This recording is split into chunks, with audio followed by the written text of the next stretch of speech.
Politics, by Aristotle. Translated by Benjamin Jowett. Book 3, Sections 5 through 9. 5. There still remains one more question about the citizen. Is he only a true citizen who has a share of office, or is the mechanic to be included? If they who hold no office are to be deemed citizens, not every citizen can have this virtue of ruling and obeying, for this man is a citizen. And if none of the lower class are citizens, in which part of the state are they to be placed? For they are not resident aliens, and they are not foreigners. May we not reply, that as far as this objection goes, there is no more absurdity in excluding them than in excluding slaves and freedmen from any of the above-mentioned classes? It must be admitted that we cannot consider all those to be citizens who are necessary to the existence of the state. For example, children are not citizens equally with grown-up men, who are citizens absolutely, but children, not being grown up, are only citizens on a certain assumption. Nay, in ancient times, and among some nations, the artisan class were slaves or foreigners, and therefore the majority of them are so now. The best form of state will not admit them to citizenship, but if they are admitted, then our definition of the virtue of a citizen will not apply to every citizen, nor to every free man as such, but only to those who are freed from necessary services. The necessary people are either slaves who minister to the wants of individuals, or mechanics and laborers who are the servants of the community. These reflections carried a little further will explain their position, and indeed what has been said already is of itself, when understood, explanation enough. Since there are many forms of government, there must be many varieties of citizen, and especially of citizens who are subjects, so that under some governments the mechanic and the laborer will be citizens, but not in others, as, for example, in aristocracy or the so-called government of the best, if there be such an one, in which honors are given according to virtue and merit, for no man can practice virtue who is living the life of a mechanic or laborer. In oligarchies the qualification for office is high, and therefore no laborer can ever be a citizen, but a mechanic may, for an actual majority of them are rich. At Thebes there was a law that no man could hold office who had not retired from business for 10 years. But in many states the law goes to the length of admitting aliens, for in some democracies a man is a citizen though his mother only be a citizen, and a similar principle is applied to illegitimate children. The law is relaxed when there is a dearth of population. But when the number of citizens increases, first the children of a male or a female slave are excluded, then those whose mothers only are citizens, and at last the right of citizenship is confined to those whose fathers and mothers are both citizens. Hence, as is evident, there are different kinds of citizens, and he is a citizen in the highest sense who shares in the honors of the state. Compare Homer's words, like some dishonored stranger, he who is excluded from the honors of the state is no better than an alien. But when his exclusion is concealed, then the object is that the privileged class may deceive their fellow inhabitants. As to the question whether the virtue of the good man is the same as that of the good citizen, the considerations already adduced prove that in some states the good man and the good citizen are the same, and in others different. When they are the same, it is not every citizen who is a good man, but only the statesman and those who have or may have, alone or in conjunction with others, the conduct of public affairs. 6. Having determined these questions, we have next to consider whether there is only one form of government, or many, and if many, what they are, and how many, and what are the differences between them. A constitution is the arrangement of magistracies in a state, especially of the highest of all. The government is everywhere sovereign in the state, and the constitution is in fact the government. For example, in democracies the people are supreme, but in oligarchies the few, and therefore we say that these two forms of government are also different, and so in other cases. First, let us consider what is the purpose of a state, and how many forms of government there are by which human society is regulated. We have already said that in the first part of this treatise, when discussing household management and the rule of a master, that man is by nature a political animal. And, therefore, men, even when they do not require one another's help, desire to live together, not but that they are also brought together by their common interests in proportion as they severally attain to any measure of well-being. This is certainly the chief end, both of individuals and of states. And also, for the sake of mere life, in which there is possibly some noble element so long as the evils of existence do not greatly overbalance the good, mankind meet together and maintain the political community. And we see that men cling to life even at the cost of enduring great misfortune, seeming to find in life a natural sweetness and happiness. There is no difficulty in distinguishing the various kinds of authority. They have been defined already in discussions outside the school. The rule of a master, although the slave by nature and the master by nature have in reality the same interests, is nevertheless exercised primarily with a view to the interests of the master, but accidentally considers the slave, since, if the slave perish, the rule of the master perishes with him. On the other hand, the government of a wife and children and of a household, which we have called household management, is exercised in the first instance for the good of the governed, or for the common good of both parties, but essentially for the good of the governed, as we see to be the case in medicine, gymnastic, and the arts in general, which are only accidentally concerned with the good of the artists themselves. For there is no reason why the trainer may not sometimes practice gymnastics, and the helmsman is always one of the crew.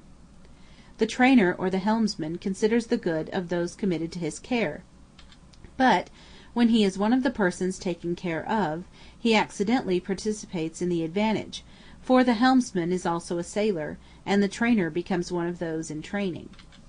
And so in politics. When the state is framed upon the principle of equality and likeness, the citizens think that they ought to hold office by turns. Formerly, as is natural, every one would take his turn of service, and then again somebody else would look after his interest, just as he, while in office, had looked after theirs. But nowadays, for the sake of the advantage which is to be gained from the public revenues and from office, men want to be always in office. One might imagine that the rulers, being sickly, were only kept in health while they continued in office. In that case we may be sure that they would be hunting after places.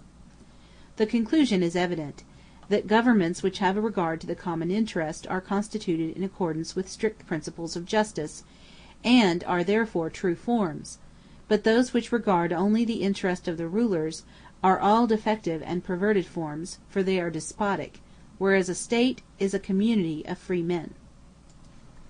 7.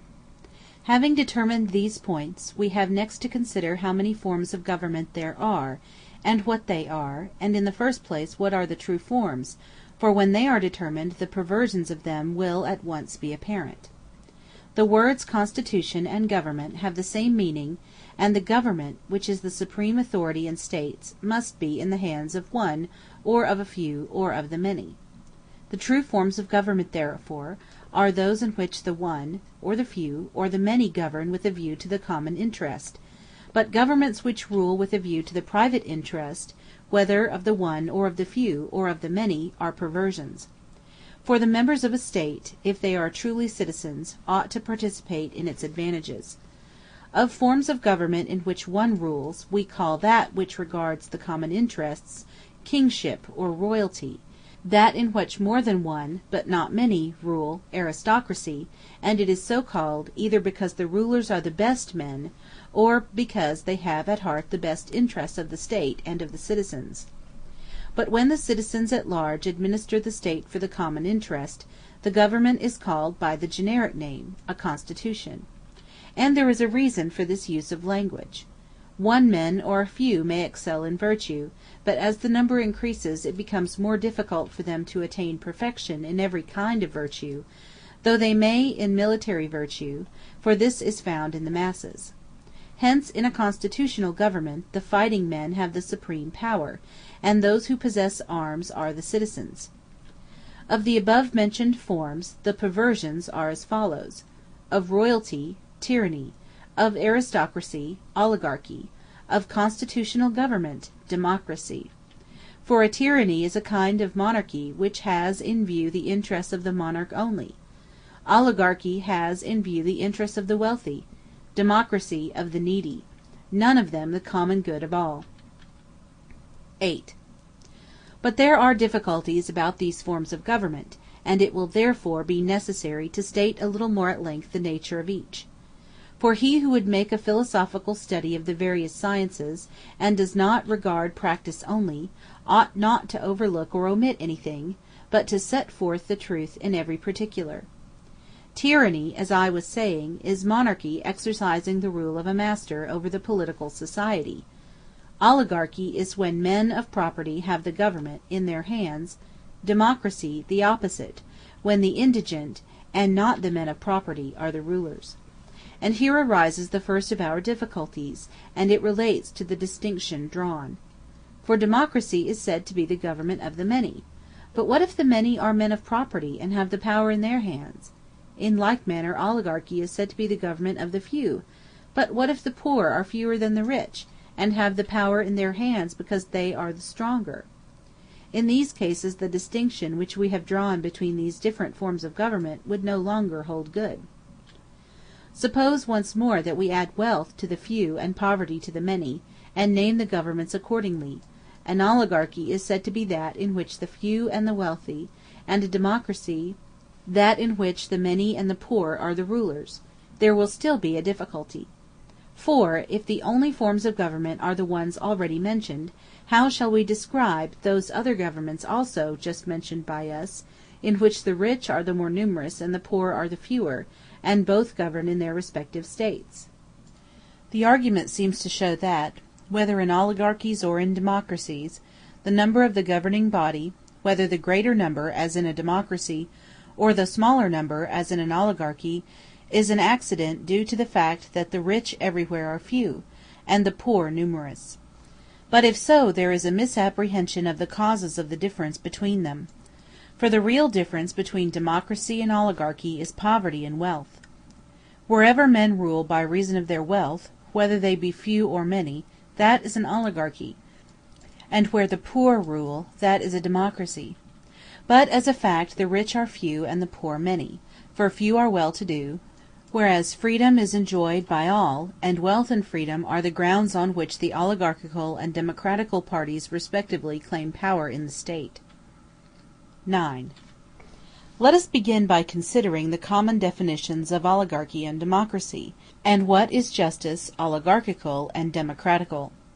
For all men cling to justice of some kind, but their conceptions are imperfect, and they do not express the whole idea.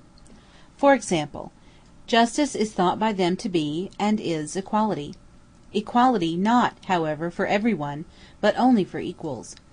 And equality is thought to be, and is, justice. Neither is this for all, but only for unequals. When the persons are omitted, then men judge erroneously. The reason is that they are passing judgment on themselves, and most people are bad judges in their own case.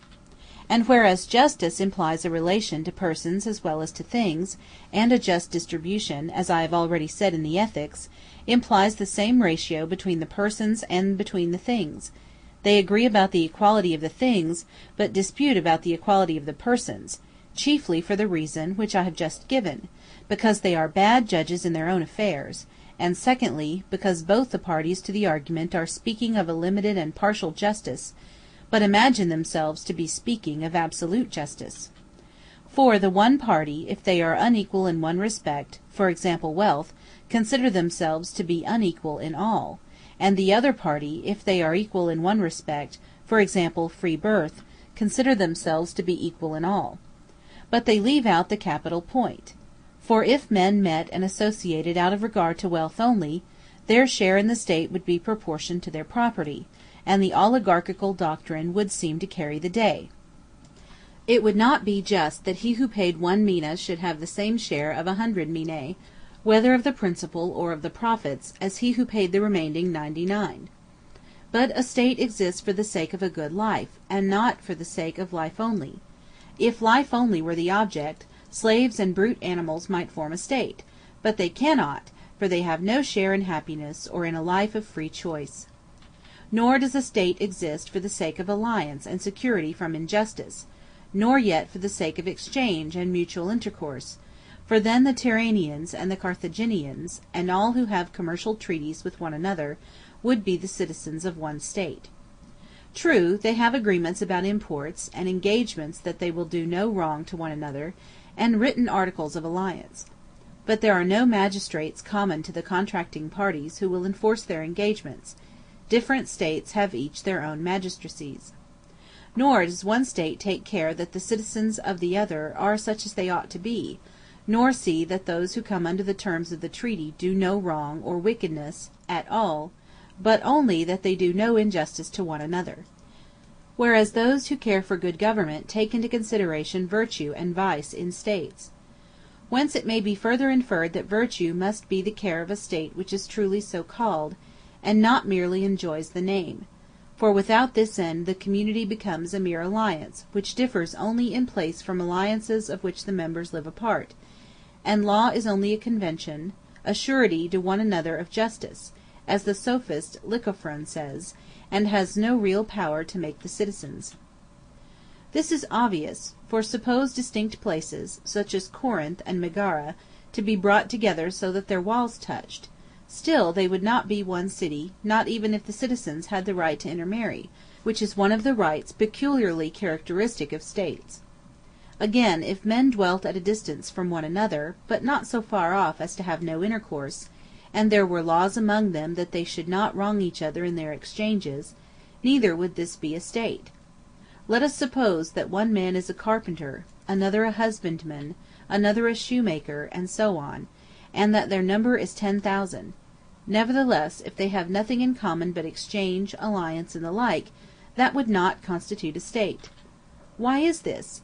Surely not because they are at a distance from one another, for even supposing that such a community were to meet in one place, but that each man had a house of his own, which was in a manner his state, that they made alliance with one another, but only against evil doers, still an accurate thinker would not deem this to be a state, if their intercourse with one another was of the same character after as before their union. It is clear then that a state is not a mere society, having a common place, established for the prevention of mutual crime and for the sake of exchange. These are the conditions without which a state cannot exist, but all of them together do not constitute a state, which is a community of families and aggregations of families in well-being, for the sake of a perfect and self-sufficing life. Such a community can only be established among those who live in the same place and intermarry. Hence arise in cities family connections, brotherhoods, common sacrifices, amusements, which draw men together. But these are created by friendship, for the will to live together is friendship. The end of the state is the good life, and these are the means toward it. And the state is the union of families and villages in a perfect and self-sufficing life, by which we mean a happy and honorable life. Our conclusion, then, is that political society exists for the sake of noble actions, and not of mere companionship. Hence they who contribute most to such a society have a greater share in it than those who have the same or a greater freedom or nobility of birth, but are inferior to them in political value, or than those who exceed them in wealth, but are surpassed by them in virtue. From what has been said it will be clearly seen that all the partisans of different forms of government speak of a part of justice only. End of Book 3, Sections 5 through 9. Book 3, Sections 10 through 13. Section 10. There is also a doubt as to what is to be the supreme power in the state. Is it the multitude, or the wealthy, or the good, or the one best man, or a tyrant? Any of these alternatives seems to involve disagreeable consequences.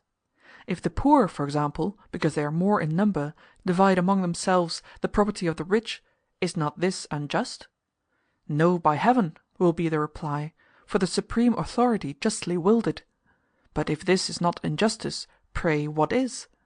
Again, when in the first division all has been taken, and the majority divide anew the property of the minority, is it not evident, if this goes on, that they will ruin the state? Yet surely virtue is not the ruin of those who possess her, nor is justice destructive of a state. And therefore this law of confiscation clearly cannot be just. If it were, all the acts of a tyrant must of necessity be just, for he only coerces other men by superior power, just as the multitude coerce the rich. But is it just, then, that the few and the wealthy should be the rulers? And what if they, in like manner, rob and plunder the people? Is this just? If so, the other case will likewise be just. But there can be no doubt that all these things are wrong and unjust. Then ought the good to rule and have supreme power? But in that case everybody else, being excluded from power, will be dishonored. For the offices of a state are posts of honor, and if one set of men always holds them, then the rest must be deprived of them. Then will it be well that the one best man should rule? Nay, that is still more oligarchical, for the number of those who are dishonored is thereby increased. Some one may say that it is bad in any case for a man, subject as he is to all the accidents of human passion, to have the supreme power, rather than the law. But what if the law itself be democratical or oligarchical? How will that help us out of our difficulties? Not at all. The same consequences will follow. Most of these questions may be reserved for another occasion. The principle that the multitude ought to be supreme, rather than the few best, is one that is maintained, and, though not free from difficulty, yet seems to contain an element of truth. For the many, of whom each individual is but an ordinary person, when they meet together may very likely be better than the few good, if regarded not individually but collectively, just as a feast to which many contribute is better than a dinner provided out of a single purse. For each individual among the many has his share of virtue and prudence, and when they meet together they become in a manner one man, who has many feet and hands and senses, that is a figure of their mind and disposition. Hence the many are better judges than a single man of music and poetry, for some understand one part and some another, and among them they understand the whole. There is a similar combination of qualities in good men who differ from any individual of the many, as the beautiful are said to differ from those who are not beautiful, and works of art from realities, because in them the scattered elements are combined, although, if taken separately, the eye of one person, or some other feature in another person, would be fairer than in the picture. Whether this principle can apply to every democracy and to all bodies of men is not clear. Or rather, by heaven, in some cases it is impossible of application; for the argument would equally hold about brutes. And wherein, it will be asked, do some men differ from brutes? But there may be bodies of men about whom our statement is nevertheless true; and if so, the difficulty which has been already raised, and also another which is akin to it, viz., what power should be assigned to the mass of freemen and citizens who are not rich and have no personal merit, are both solved. There is still a danger in allowing them to share the great offices of state, for their folly will lead them into error, and their dishonesty into crime. But there is a danger also in not letting them share, for a state in which many poor men are excluded from office will necessarily be full of enemies. The only way of escape is to assign to them some deliberative and judicial functions. For this reason Solon and certain other legislators give them the power of electing to offices and of calling the magistrates to account, but they do not allow them to hold office singly. When they meet together their perceptions are quite good enough, and combined with the better class they are useful to the state; just as impure food when mixed with what is pure sometimes makes the entire mass more wholesome than a small quantity of the pure would be. But each individual, left to himself, forms an imperfect judgment. On the other hand, the popular form of government involves certain difficulties. In the first place, it might be objected that he who can judge of the healing of a sick man would be one who could himself heal his disease and make him whole, that is, in other words, the physician. And so in all professions and arts. As then the physician ought to be called to account by physicians, so ought men in general to be called to account by their peers. But physicians are of three kinds. There is the ordinary practitioner, and there is the physician of the higher class, and thirdly, the intelligent man who has studied the art. In all arts there is such a class, and we attribute the power of judging to them quite as much as to professors of the art. Secondly, does not the same principle apply to elections? For a right election can only be made by those who have knowledge. Those who know geometry, for example, will choose a geometrician rightly, and those who know how to steer, a pilot. And even if there be some occupations and arts in which private persons share in the ability to choose, they certainly cannot choose better than those who know. So that, according to this argument, neither the election of magistrates nor the calling of them to account should be entrusted to the many. Yet possibly these objections are to a great extent met by our old answer that if the people are not utterly degraded, although individually they may be worse judges than those who have special knowledge, as a body they are as good or better. Moreover, there are some arts whose products are not judged of solely, or best, by the artists themselves, namely, those arts whose products are recognized even by those who do not possess the art. For example, the knowledge of the house is not limited to the builder only. The user, or, in other words, the master of the house, will be even a better judge than the builder, just as the pilot will judge better of a rudder than the carpenter, and the guest will judge better of a feast than the cook. This difficulty seems now to be sufficiently answered, but there is another akin to it.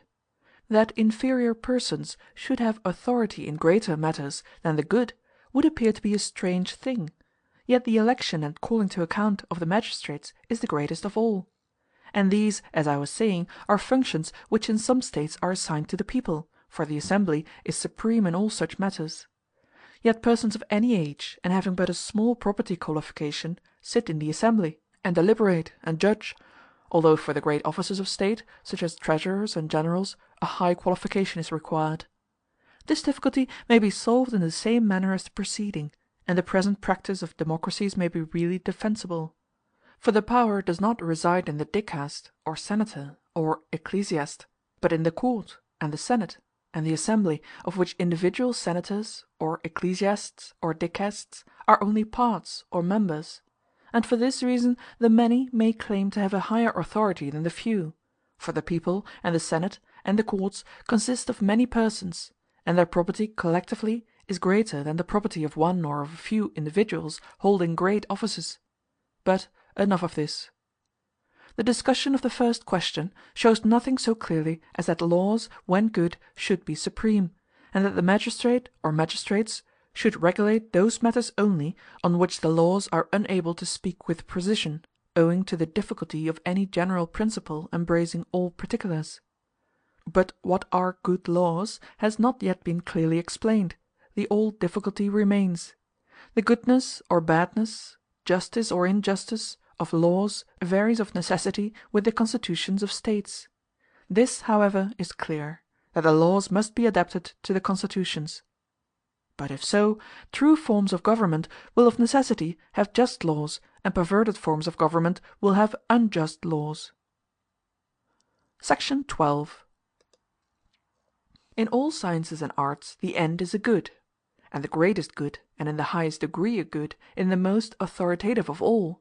This is the political science, of which the good is justice, in other words, the common interest.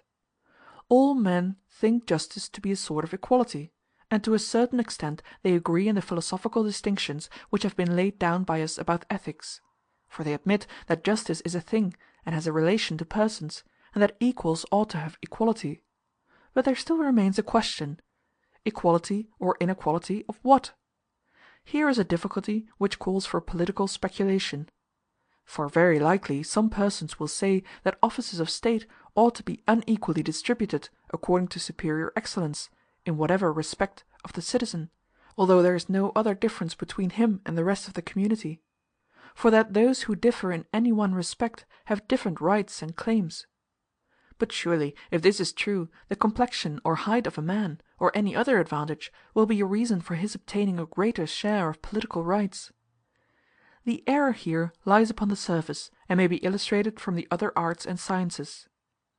When a number of flute players are equal in their art, there is no reason why those of them who are better born should have better flutes given to them, for they will not play any better on the flute, and the superior instrument should be reserved for him who is the superior artist. If what I am saying is still obscure, it will be made clearer as we proceed.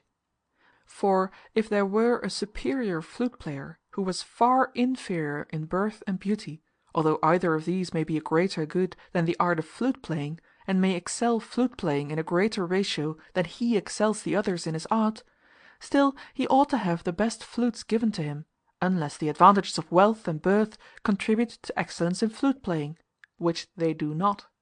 Moreover, upon this principle any good may be compared with any other. For if a given height may be measured against wealth and against freedom, height in general may be so measured. Thus, if A excels in height more than B in virtue, even if virtue in general excels height still more, all goods will be commensurable; for if a certain amount is better than some other, it is clear that some other will be equal. But since no such comparison can be made, it is evident that there is good reason why in politics men do not ground their claim to office on every sort of inequality any more than in the arts. For if some be slow and others swift, that is no reason why the one should have little and the others much. It is in gymnastics contests that such excellence is rewarded. Whereas the rival claims of candidates for office can only be based on the possession of elements which enter into the composition of a state. And therefore the noble or freeborn or rich may with good reason claim office; for holders of offices must be freemen and taxpayers. A state can be no more composed entirely of poor men than entirely of slaves. But if wealth and freedom are necessary elements, justice and valor are equally so; for without the former qualities a state cannot exist at all, without the latter not well. Section 13. If the existence of the State is alone to be considered, then it would seem that all, or some at least, of these claims are just. But if we take into account a good life, then, as I have already said, education and virtue have superior claims. As, however, those who are equal in one thing ought not to have an equal share in all, nor those who are unequal in one thing to have an unequal share in all, it is certain that all forms of government which rest on either of these principles are perversions. All men have a claim in a certain sense, as I have already admitted, but all have not an absolute claim. The rich claim because they have a greater share in the land, and land is the common element of the state; also they are generally more trustworthy in contracts. The free claim under the same tithe as the noble, for they are nearly akin; for the noble are citizens in a truer sense than the ignoble, and good birth is always valued in a man's own home and country. Another reason is that those who are sprung from better ancestors are likely to be better men, for nobility is excellence of race. Virtue too may be truly said to have a claim, for justice has been acknowledged by us to be a social virtue, and it implies all others.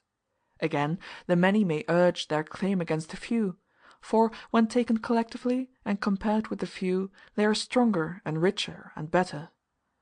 But what if the good, the rich, the noble, and the other classes who make up a state are all living together in the same city?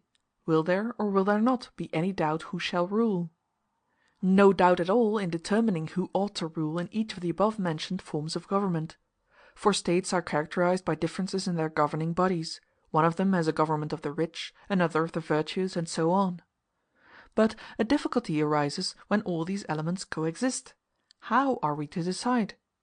Suppose the virtuous to be very few in number: may we consider their numbers in relation to their duties, and ask whether they are enough to administer the state, or so many as will make up a state? Objections may be urged against all the aspirants to political power.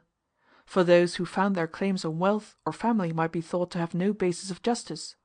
On this principle, if any one person were richer than all the rest, it is clear that he ought to be ruler of them. In like manner, he who is very distinguished by his birth ought to have the superiority over all those who claim on the ground that they are free-born. In an aristocracy, or government of the best, a like difficulty occurs about virtue; for if one citizen be better than the other members of the government, however good they may be, he too, upon the same principle of justice, should rule over them. And if the people are to be supreme, because they are stronger than the few, then if one man, or more than one, but not a majority, is stronger than the many, they ought to rule and not the many. All these considerations appear to show that none of the principles on which men claim to rule and to hold all other men in subjection to them are strictly right. To those who claim to be masters of the government on the grounds of their virtue or their wealth, the many might fairly answer that they themselves are often better and richer than the few. I do not say individually, but collectively. And another ingenious objection which is sometimes put forward may be met in a similar manner. Some persons doubt whether the legislator who desires to make the justest laws ought to legislate with a view to the good of the higher classes or of the many, when the case which we have mentioned occurs. Now what is just or right is to be interpreted in the sense of what is equal, and that which is right in the sense of being equal is to be considered with reference to the advantage of the state, and the common good of the citizens. And a citizen is one who shares in governing and being governed. He differs under different forms of government, but in the best state he is one who is able and willing to be governed and to govern, with a view to the life of virtue. If, however, there be some one person, or more than one, although not enough to make up the full complement of a state, whose virtue is so preeminent that the virtues or the political capacity of all the rest admit of no comparison with his or theirs, he or they can be no longer regarded as part of a state, for justice will not be done to the superior if he is reckoned only as the equal of those who are so far inferior to him in virtue and in political capacity. Such a one may truly be deemed a god among men. Hence we see that legislation is necessarily concerned only with those who are equal in birth and in capacity, and that for men of preeminent virtue there is no law, they are themselves a law. Any would be ridiculous who attempted to make laws for them. They would probably retort what, in the fable of Antisthenes, the lions said to the hares, when in the council of the beasts the latter began haranguing and claiming equality for all. And for this reason democratic states have instituted ostracism. Equality is above all things their aim, and therefore they ostracized and banished from the city for a time those who seemed to predominate too much through their wealth, or the number of their friends, or through any other political influence. Mythology tells us that the Argonauts left Heracles behind for a similar reason. The ship Argo would not take him because she feared that he would have been too much for the rest of the crew. Wherefore those who denounce tyranny and blame the counsel which Periander gave to Thrasybulus cannot be held altogether just in their censure. The story is that Periander, when the herald was sent to ask counsel of him, said nothing, but only cut off the tallest ears of corn till he had brought the field to a level. The herald did not know the meaning of the action, but came and reported what he had seen to Thrasybulus, who understood that he was to cut off the principal men in the state. And this is a policy not only expedient for tyrants, or in practice confined to them, but equally necessary in oligarchies and democracies. Ostracism is a measure of the same kind, which acts by disabling and banishing the most prominent citizens. Great powers do the same to whole cities and nations, as the Athenians did to the Samians, Chians, and Lesbians. No sooner had they obtained a firm grasp of the empire than they humbled their allies contrary to treaty. And the Persian king has repeatedly crushed the Medes, Babylonians, and other nations when their spirit has been stirred by the recollection of their former greatness. The problem is a universal one, and equally concerns all forms of government, true as well as false, for although perverted forms with a view to their own interests may adopt this policy, those which seek the common interest do so likewise. The same thing may be observed in the arts and sciences. For the painter will not allow the figure to have a foot which, however beautiful, is not in proportion, nor will the shipbuilder allow the stem or any other part of the vessel to be unduly large, any more than the chorus master will allow any one who sings louder or better than all the rest to sing in the choir. Monarchs, too, may practice compulsion and still live in harmony with their cities, if their own government is for the interest of the state. Hence where there is an acknowledged superiority, the argument in favor of ostracism is based upon a kind of political justice. It would certainly be better that the legislator should from the first so order his state as to have no need of such a remedy. But if the need arises, the next best thing is that he should endeavor to correct the evil by this or some similar measure. The principle, however, has not been fairly applied in states, for, instead of looking to the good of their own constitution, they have used ostracism for factious purposes. It is true that under perverted forms of government, and from their special point of view, such a measure is just and expedient, but it is also clear that it is not absolutely just. In the perfect state there would be great doubts about the use of it, not when applied to excess in strength, wealth, popularity, or the like, but when used against someone who is preeminent in virtue. What is to be done with him? Mankind will not say that such a one is to be expelled and exiled. On the other hand, he ought not to be a subject. That would be as if mankind should claim to rule over Zeus, dividing his offices among them. The only alternative is that all should joyfully obey such a ruler, according to what seems to be the order of nature, and that men like him should be kings in their state for life. End of Book 3, sections 10 through 13. Book 3, sections 14 through 18. Section 14. The preceding discussion, by a natural transition, leads to the consideration of royalty, which we admit to be one of the true forms of government. Let us see whether in order to be well governed, a state or country should be under the rule of a king, or under some other form of government; and whether monarchy, although good for some, may not be bad for others. But first we must determine whether there is one species of royalty or many. It is easy to see that there are many, and that the manner of government is not the same in all of them.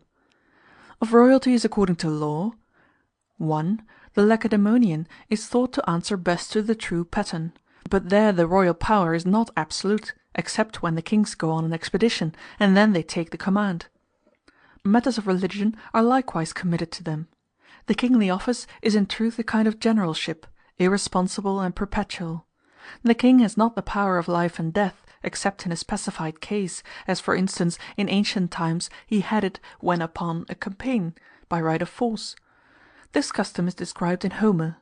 For Agamemnon is patient when he is attacked in the assembly, but when the army goes out to battle he has the power even of life and death. Does he not say, "When I find a man skulking apart from the battle, nothing shall save him from the dogs and vultures, for in my hands is death"? This, then, is one form of royalty, a generalship for life, and of such royalties some are hereditary and others elective. 2. There is another sort of monarchy, not uncommon among the barbarians, which nearly resembles tyranny; but this is both legal and hereditary. For barbarians, being more servile in character than Hellenes, and Asiatics than Europeans, do not rebel against a despotic government. Such royalties have the nature of tyrannies, because the people are by nature slaves; but there is no danger of their being overthrown, for they are hereditary and legal. Wherefore also their guards are such as a king, and not such as a tyrant would employ; that is to say, they are composed of citizens, whereas the guards of tyrants are mercenaries. For kings rule according to law over voluntary subjects, but tyrants over involuntary; and the one are guarded by their fellow citizens, the others are guarded against them. These are two forms of monarchy, and there was a third, 3, which existed in ancient Hellas, called an aesymnesia, or dictatorship.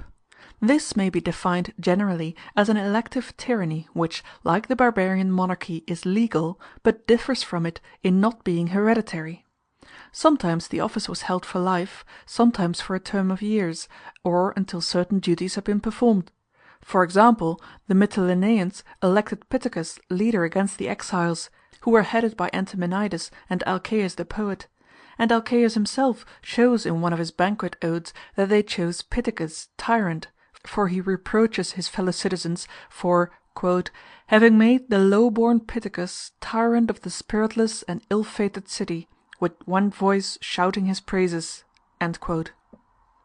These forms of government have always had the character of tyrannies, because they possess despotic power; but inasmuch as they are elective, and acquiesced in by their subjects, they are kingly. 4. There is a fourth species of kingly rule, that of the heroic times, which was hereditary and legal, and was exercised over willing subjects. For the first chiefs were benefactors of the people in arts or arms; they either gathered them into a community, or procured land for them, and thus they became kings of voluntary subjects, and their power was inherited by their descendants. They took the command in war, and presided over the sacrifices, except those which required a priest.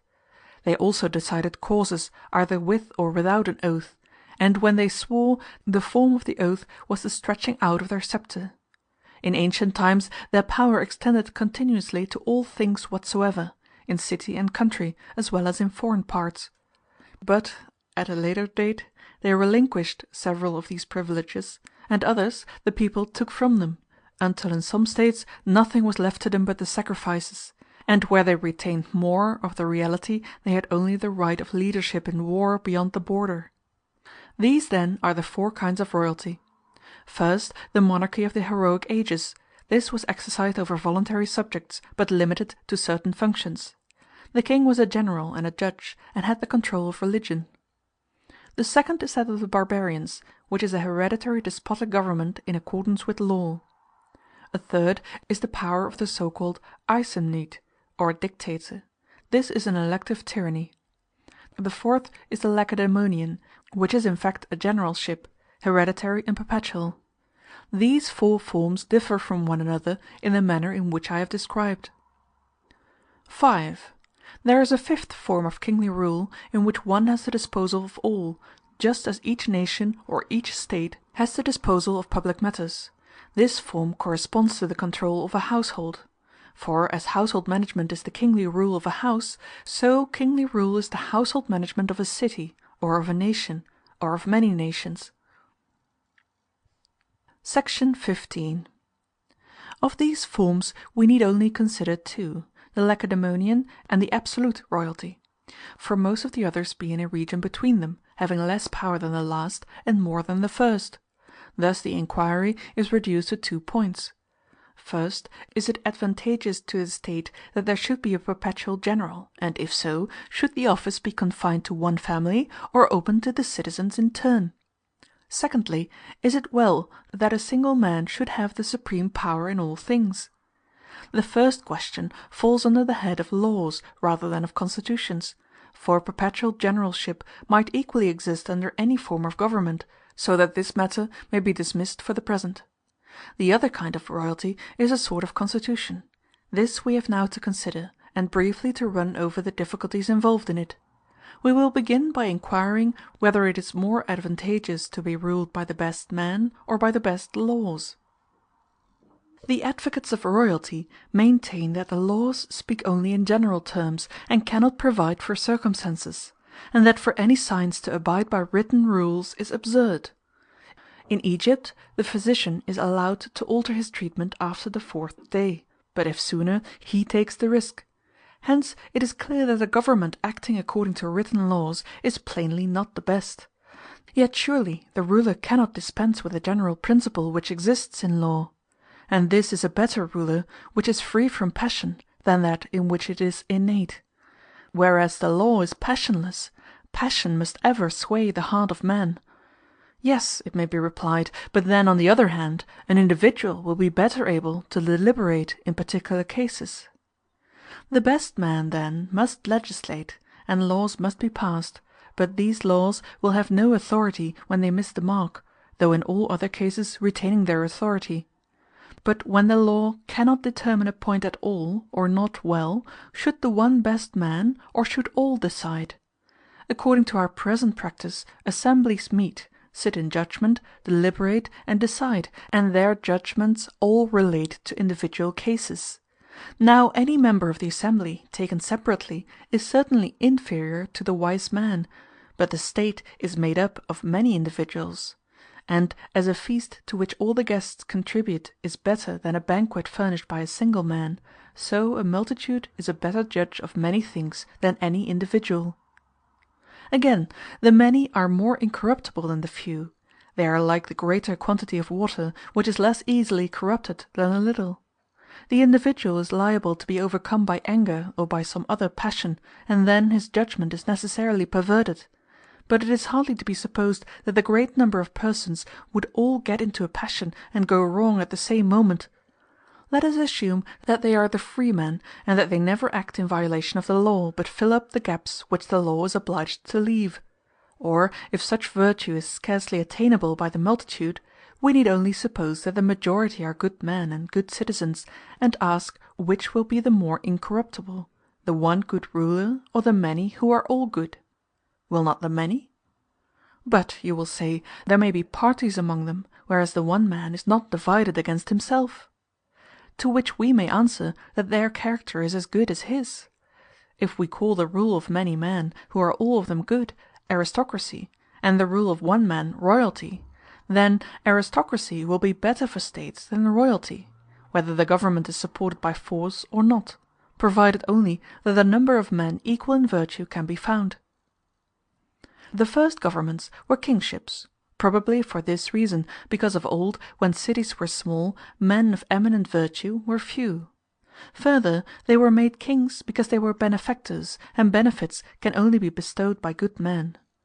But when many persons equal in merit arose, no longer enduring the preeminence of one, they desired to have a commonwealth, and set up a constitution.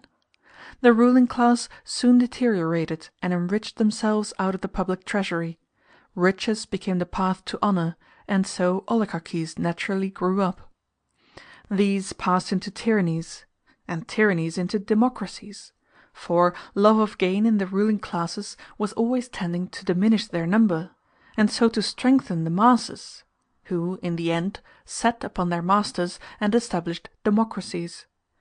Since cities have increased in size, no other form of government appears to be any longer even easy to establish. Even supposing the principle to be maintained that kingly power is the best thing for states, how about the family of the king? Are his children to succeed him? And if they are no better than anybody else, that will be mischievous. But, says the lover of royalty, the king, though he might, will not hand on his power to his children. That, however, is hardly to be expected, and is too much to ask of human nature. There is also a difficulty about the force which he is to employ. Should a king have guards about him by whose aid he may be able to coerce the refractory? If not, how will he administer his kingdom? Even if he be the lawful sovereign who does nothing arbitrarily or contrary to law, still he must have some force wherewith to maintain the law.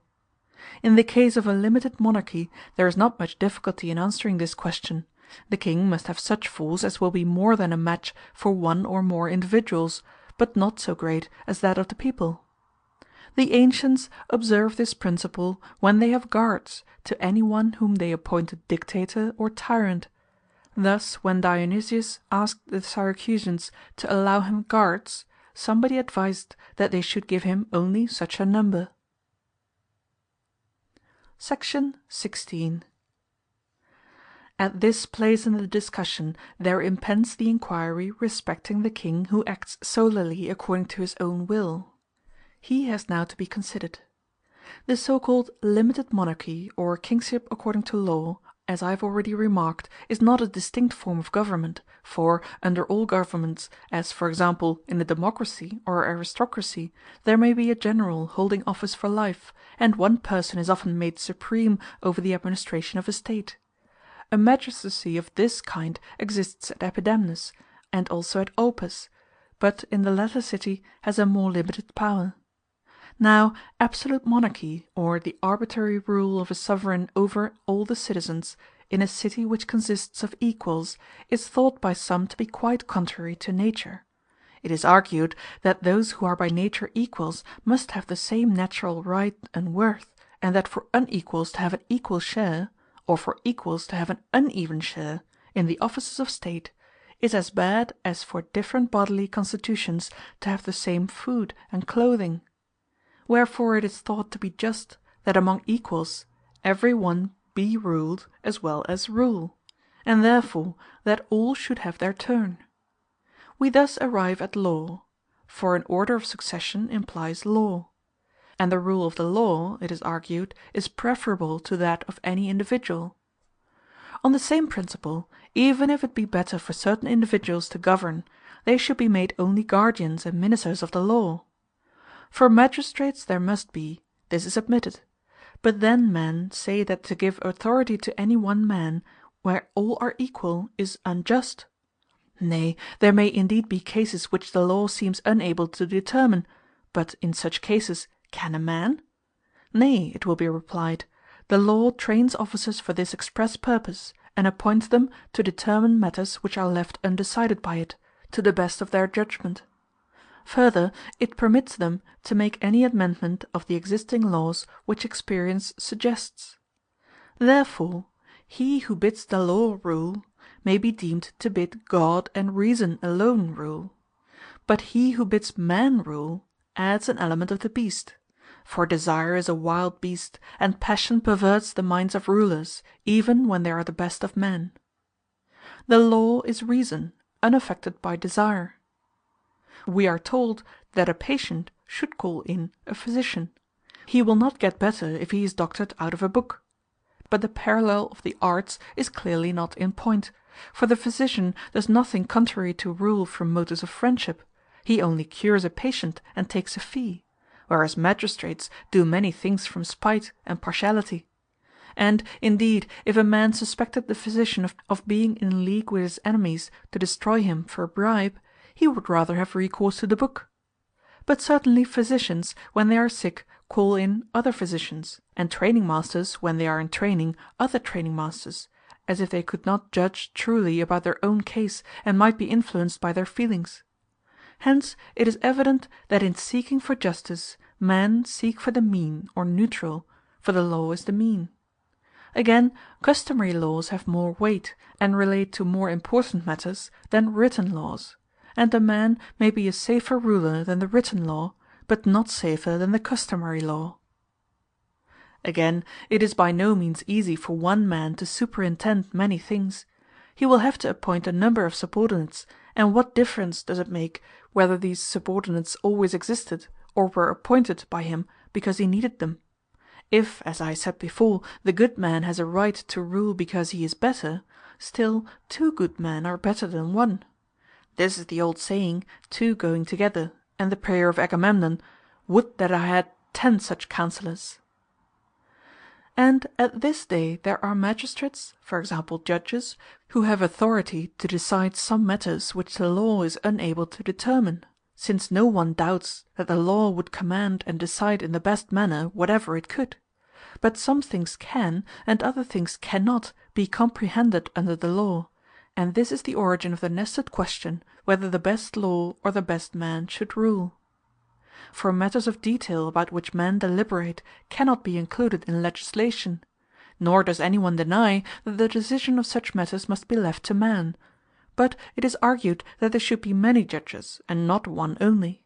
For every ruler who has been trained by the law judges well; and it would surely seem strange that a person should see better with 2 eyes, or hear better with 2 ears, or act better with 2 hands or feet, than many with many.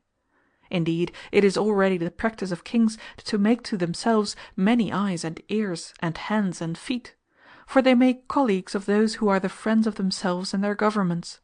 They must be friends of the monarch and of his government; if not his friends, they will not do what he wants.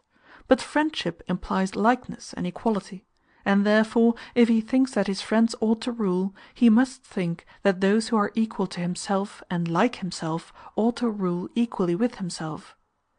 These are the principal controversies relating to monarchy. Section 17. But may not all this be true in some cases and not in others? For there is by nature both a justice and an advantage appropriate to the rule of a master, another to kingly rule, another to constitutional rule; but there is none naturally appropriate to tyranny, or to any other perverted form of government, for these come into being contrary to nature.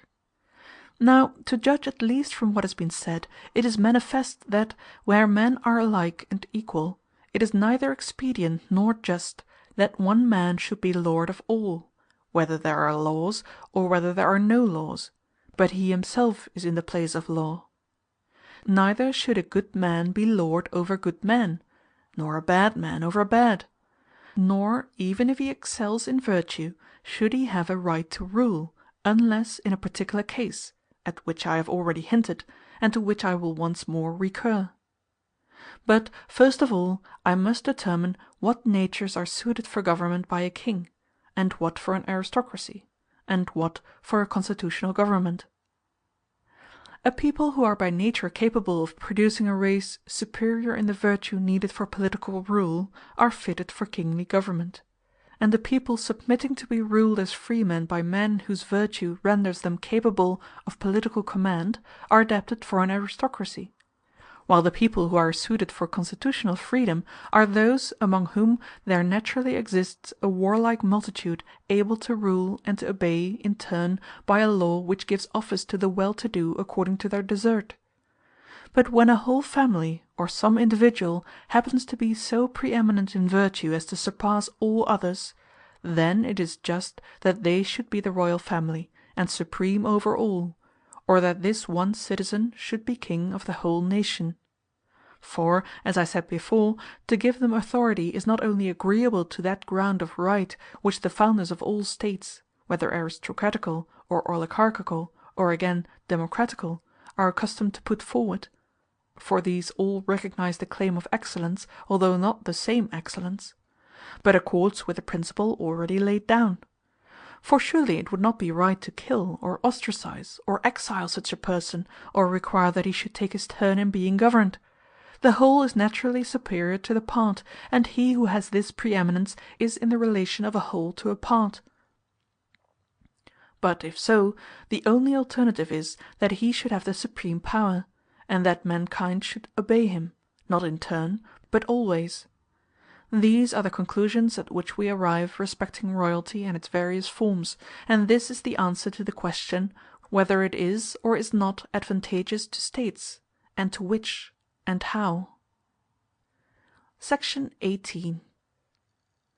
We maintain that the true forms of government are three, and that the best must be that which is administered by the best, and in which there is one man, or a whole family, or many persons, excelling all the others together in virtue, and both rulers and subjects are fitted, the one to rule, the others to be ruled, in such a manner as to attain the most eligible life. We showed at the commencement of our inquiry that the virtue of the good man is necessarily the same as the virtue of the citizen of the perfect State. Clearly, then, in the same manner, and by the same means through which a man becomes truly good, he will frame a State that is to be ruled by an aristocracy or by a king, and the same education and the same habits will be found to make a good man and a man fit to be a statesman or a king. Having arrived at these conclusions, we must proceed to speak of the perfect State, and describe how it comes into being and is established.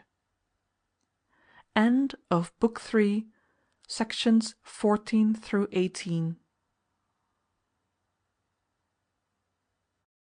Book 4, Section 1.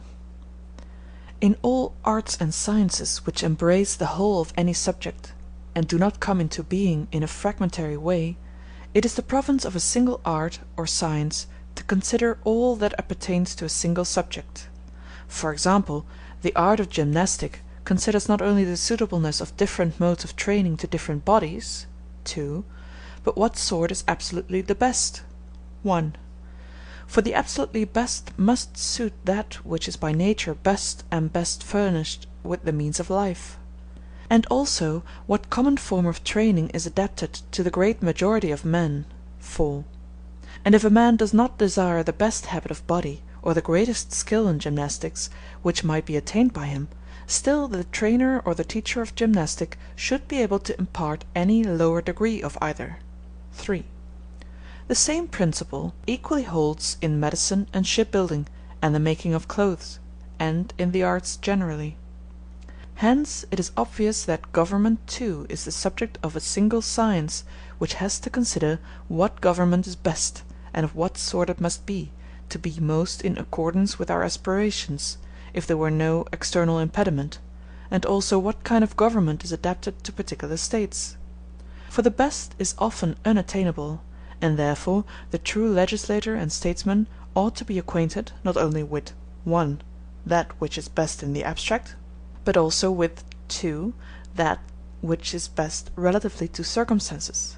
We should be able further to say how a State may be constituted under any given conditions, 3. Both how it is originally formed, and, when formed, how it may be longest preserved. The supposed State being so far from having the best constitution that it is unprovided even with the conditions necessary for the best, neither is it the best under the circumstances, but of an inferior type. He ought, moreover, to know, 4. The form of government which is best suited to States in general. For political writers, although they have excellent ideas, are often unpractical. We should consider not only what form of government is best, but also what is possible, and what is easily attainable by all. There are some who would have none but the most perfect. For this many natural advantages are required. Others again speak of a more attainable form, and, although they reject the constitution under which they are living, they extol some one in particular, for example, the Lacedaemonian. Any change of government which has to be introduced should be one which men, starting from their existing constitutions, will be both willing and able to adopt, since there is quite as much trouble in the reformation of an old constitution as in the establishment of a new one, just as to unlearn is as hard as to learn. And therefore, in addition to the qualifications of the statesman already mentioned, he should be able to find remedies for the defects of existing constitutions, as has been said before. This he cannot do unless he knows how many forms of government there are. It is often supposed that there is only one kind of democracy and one of oligarchy. But this is a mistake, and in order to avoid such mistakes we must ascertain what differences there are in the constitutions of states, and in how many ways they are combined. The same political insight will enable a man to know which laws are the best, and which are suited to different constitutions. For the laws are, and ought to be, relative to the constitution, and not the constitution to the laws. A constitution is the organization of offices in a state, and determines what is to be the governing body, and what is the end of each community. But laws are not to be confounded with the principles of the constitution. They are the rules according to which the magistrates should administer the state, and proceed against offenders. So that we must know the varieties and the number of varieties of each form of government, if only with a view to making laws. For the same laws cannot be equally suited to all oligarchies or to all democracies, since there is certainly more than one form both of democracy and of oligarchy. Section 2. In our original discussion about governments, we divided them into three true forms: kingly rule, aristocracy, and constitutional government, and three corresponding perversions: tyranny, oligarchy, and democracy. Of kingly rule and of aristocracy we have already spoken, for the inquiry into the perfect state is the same thing with the discussion of the two forms thus named, since both imply a principle of virtue provided with external means. We have already determined in what aristocracy and kingly rule differ from one another, and when the latter should be established. In what follows we have to describe the so-called constitutional government, which bears the common name of all constitutions, and the other forms, tyranny, oligarchy, and democracy. It is obvious which of the three perversions is the worst, and which is the next in badness. That which is the perversion of the first and most divine is necessarily the worst. And just as a royal rule, if not a mere name, must exist by virtue of some great personal superiority in the king, so tyranny, which is the worst of governments, is necessarily the farthest removed from all well-constituted form. Oligarchy is little better, for it is a long way from aristocracy, and democracy is the most tolerable of the three. A writer who preceded me has already made these distinctions, but his point of view is not the same as mine. For he lays down the principle that when all the constitutions are good, the oligarchy and the rest being virtuous, democracy is the worst, but the best when all are bad. Whereas we maintain that they are in any case defective, and that one oligarchy is not to be accounted better than another, but only less bad. Not to pursue this question further at present, let us begin by determining 1. How many varieties of constitution there are, since of democracy and oligarchy there are several. 2. What constitution is the most generally acceptable, and what is eligible in the next degree after the perfect state? And besides this, what other there is which is aristocratical and well constituted, and at the same time adapted to states in general. 3. Of the other forms of government to whom each is suited. For democracy may meet the needs of some better than oligarchy, and conversely. In the next place, 4. We have to consider in what manner a man ought to proceed who desires to establish some one among these various forms, whether of democracy or of oligarchy. And lastly, 5. Having briefly discussed these subjects to the best of our power, we will endeavour to ascertain the modes of ruin and preservation both of constitutions generally and of each separately, and to what causes they are to be attributed. Section 3. The reason why there are many forms of government is that every State contains many elements. In the first place, we see that all States are made up of families, and in the multitude of citizens there must be some rich and some poor, and some in a middle condition. The rich are heavy armed, and the poor not. Of the common people, some are husbandmen, and some traders, and some artisans. There are also among the notables differences of wealth and property, for example, in the number of horses which they keep, for they cannot afford to keep them unless they are rich. And therefore in old times the cities whose strength lay in their cavalry were oligarchies, and they used cavalry in wars against their neighbours, as was the practice of the Eretrians and Chalcidians, and also of the Magnesians on the river Meander, and of other peoples in Asia. Besides differences of wealth, there are differences of rank and merit, and there are some other elements which were mentioned by us when in treating of aristocracy we enumerated the essentials of a state. Of these elements, sometimes all, sometimes the lesser, and sometimes the greater number have a share in the government. It is evident, then, that there must be many forms of government, differing in kind, since the parts of which they are composed differ from each other in kind. For a constitution is an organization of offices, which all the citizens distribute among themselves, according to the power which different classes possess; for example, the rich or the poor, or according to some principle of equality which includes both. There must therefore be as many forms of government as there are modes of arranging the offices, according to the superiorities and differences of the parts of the State. There are generally thought to be two principal forms, as men say of the winds that there are but two, north and south, and that the rest of them are only variations of these, so of governments there are said to be only two forms, democracy and oligarchy. For aristocracy is considered to be a kind of oligarchy, as being the rule of a few, and the so-called constitutional government to be really a democracy, just as among the winds we make the west a variation of the north, and the east of the south wind. Similarly, of musical modes there are said to be two kinds, the Dorian and the Phrygian. The other arrangements of the scale are comprehended under one or other of these two. About forms of government this is a very favourite notion. But in either case the better and more exact way is to distinguish, as I have done, the one or two which are true forms, and to regard the others as perversions, whether of the most perfectly attempered mode, or of the best form of government. We may compare the severer and more overpowering modes to the oligarchical forms, and the more relaxed and gentler ones to the democratic. Section 4. It must not be assumed, as some are fond of saying, that democracy is simply that form of government in which the greater number are sovereign, for in oligarchies, and indeed in every government, the majority rules. Nor again is oligarchy that form of government in which a few are sovereign.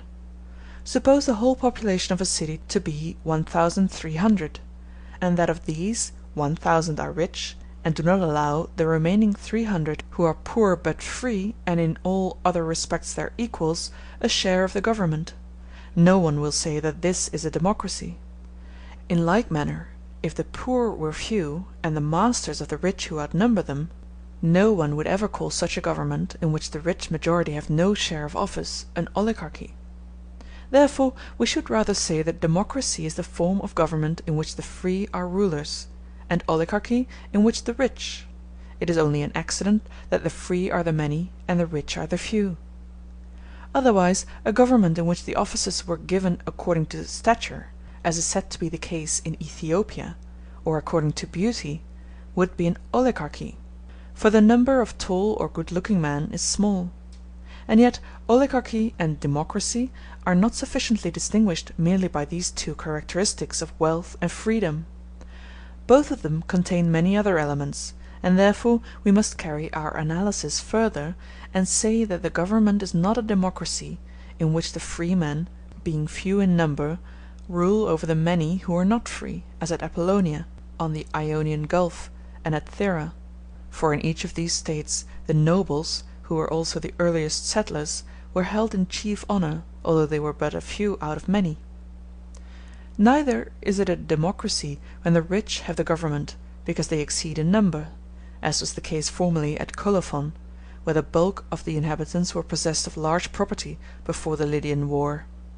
But the form of government is a democracy when the free, who are also poor, and the majority, govern, and an oligarchy when the rich and the noble govern, they being at the same time few in number. I have said that there are many forms of government, and have explained to what causes the variety is due.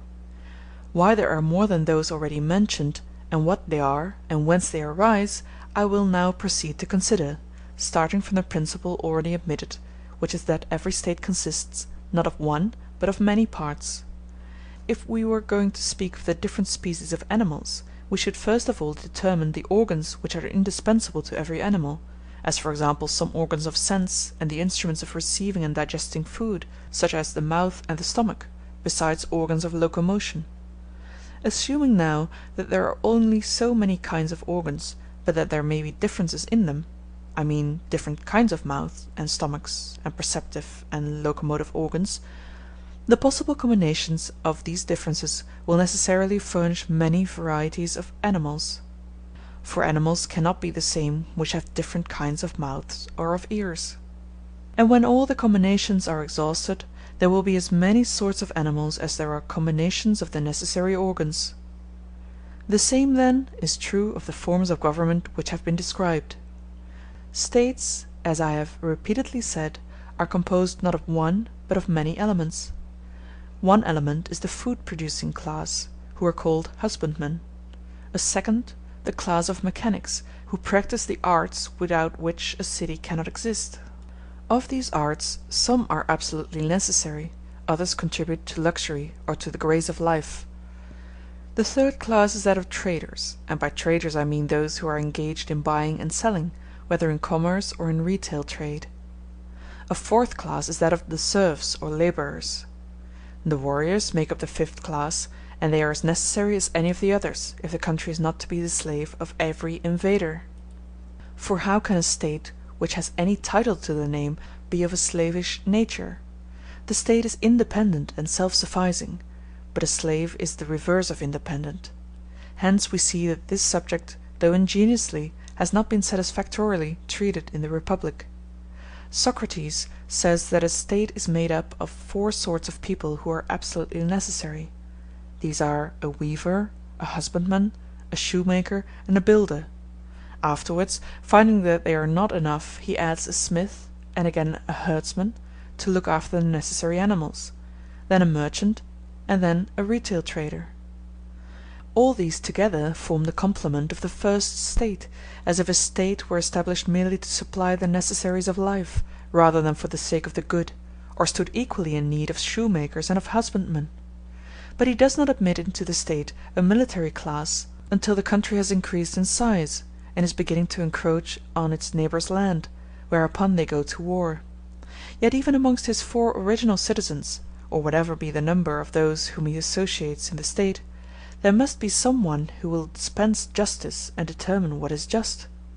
And as the soul may be said to be more truly part of an animal than the body, so the higher parts of States, that is to say, the warrior class, the class engaged in the administration of justice, and that engaged in deliberation, which is the special business of political common sense, these are more essential to the State than the parts which minister to the necessaries of life. Whether their several functions are the functions of different citizens, or of the same, for it may often happen that the same persons are both warriors and husbandmen, is immaterial to the argument. The higher as well as the lower elements are to be equally considered parts of the State, and if so, the military element at any rate must be included. There are also the wealthy who minister to the State with their property. These form the 7th class. The 8th class is that of magistrates and of officers, for the State cannot exist without rulers. And therefore some must be able to take office and to serve the State, either always or in turn. There only remains the class of those who deliberate and who judge between disputants. We were just now distinguishing them. If presence of all these elements and their fair and equitable organization is necessary to States, then there must also be persons who have the ability of statesmen. different functions appear to be often combined in the same individual. For example, the warrior may also be a husbandman or an artisan, or again the councillor a judge, and all claim to possess political ability, and think that they are quite competent to fill most offices. But the same persons cannot be rich and poor at the same time. For this reason the rich and the poor are regarded in an especial sense as parts of a state. Again, because the rich are generally few in number, while the poor are many, they appear to be antagonistic, and as the one or the other prevails, they form the government. Hence arises the common opinion that there are two kinds of government, democracy and oligarchy. I have already explained that there are many forms of constitution, and to what causes the variety is due. Let me now show that there are different forms both of democracy and oligarchy, as will indeed be evident from what has preceded. For both in the common people and in the notables various classes are included. Of the common people, one class are husbandmen, another artisans, another traders, who are employed in buying and selling, another are the seafaring class, whether engaged in war or in trade, as ferrymen or as fishermen.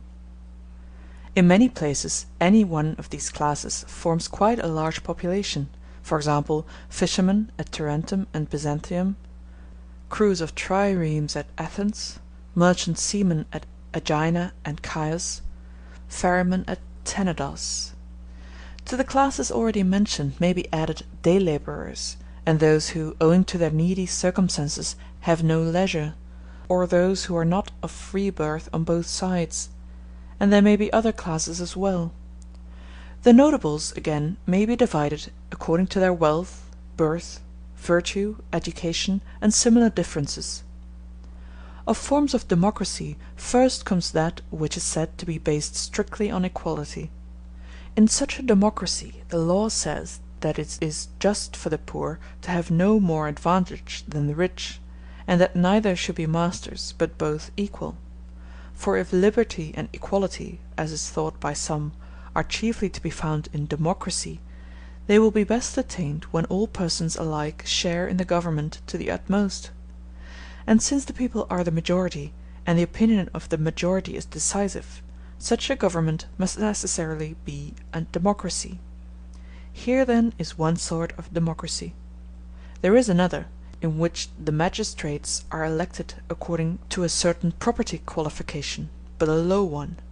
He who has the required amount of property has a share in the government, but he who loses his property loses his rights. Another kind is that in which all the citizens who are under no disqualification share in the government, but still the law is supreme. In another, everybody, if he be only a citizen, is admitted to the government, but the law is supreme as before. A fifth form of democracy, in other respects the same, is that in which, not the law, but the multitude, have the supreme power, and supersede the law by their decrees. This is a state of affairs brought about by the demagogues. For in democracies which are subject to the law, the best citizens hold the first place, and there are no demagogues; but where the laws are not supreme, there demagogues spring up. For the people becomes a monarch, and is many in one, and the many have the power in their hands, not as individuals, but collectively. Homer says that it is not good to have a rule of many; but whether he means this corporate rule, or the rule of many individuals, is uncertain. At all events this sort of democracy, which is now a monarch, and no longer under the control of law, seeks to exercise monarchical sway, and grows into a despot. The flatterer is held in honor. This sort of democracy being relatively to other democracies what tyranny is to other forms of monarchy. The spirit of both is the same, and they alike exercise a despotic rule over the better citizens. The decrees of the demos correspond to the edicts of the tyrant, and the demagogue is to the one what the flatterer is to the other.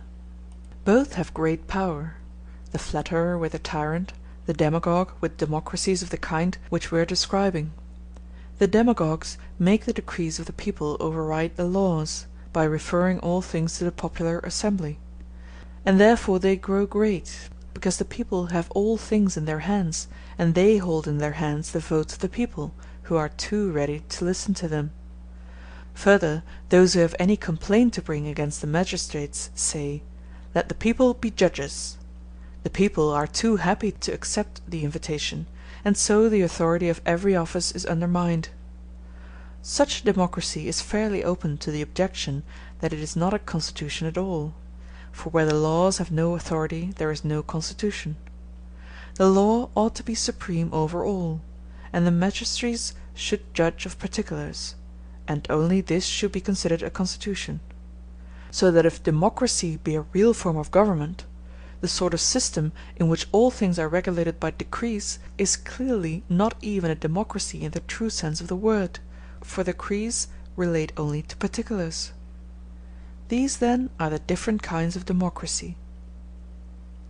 End of Book 4, Sections 1 through 4. Book 4, Section 5. Of oligarchies, too, there are different kinds. One where the property qualification for office is such that the poor, although they form the majority, have no share in the government, yet he who acquires a qualification may obtain a share. Another sort is when there is a qualification for office, but a high one, and the vacancies in the governing body are fired by cooptation. If the election is made out of all the qualified persons, a constitution of this kind inclines to an aristocracy, if out of a privileged class, to an oligarchy. Another sort of oligarchy is when the son succeeds the father. There is a fourth form, likewise hereditary, in which the magistrates are supreme, and not the law. Among oligarchies, this is what tyranny is among monarchies, and the last mentioned form of democracy among democracies; and in fact this sort of oligarchy receives the name of a dynasty, or rule of powerful families. These are the different sorts of oligarchies and democracies. It should, however, be remembered that in many states the constitution which is established by law, although not democratic, owing to the education and habits of the people, may be administered democratically; and conversely, in other states the established constitution may incline to democracy, but may be administered in an oligarchical spirit. This most often happens after a revolution, for governments do not change at once. At first the dominant party are content with encroaching a little upon their opponents. The laws which existed previously continue in force, but the authors of the revolution have the power in their hands. Section 6. From what has been already said, we may safely infer that there are so many different kinds of democracies and of oligarchies. For it is evident that either all the classes whom we mentioned must share in the government, or some only and not others. When the class of husbandmen and of those who possess moderate fortunes have the supreme power, the government is administered according to law. For the citizens, being compelled to live by their labor, have no leisure, and so they set up the authority of the law, and attend assemblies only when necessary. They all obtain a share in the government when they have acquired the qualification which is fixed by the law. The absolute exclusion of any class would be a step towards oligarchy. Hence all who have acquired the property qualification are admitted to a share in the constitution. But leisure cannot be provided for them unless there are revenues to support them. This is one sort of democracy, and these are the causes which give birth to it. Another kind is based on the distinction which naturally comes next in order. In this, every one to whose birth there is no objection is eligible, but actually shares in the government only if he can find leisure.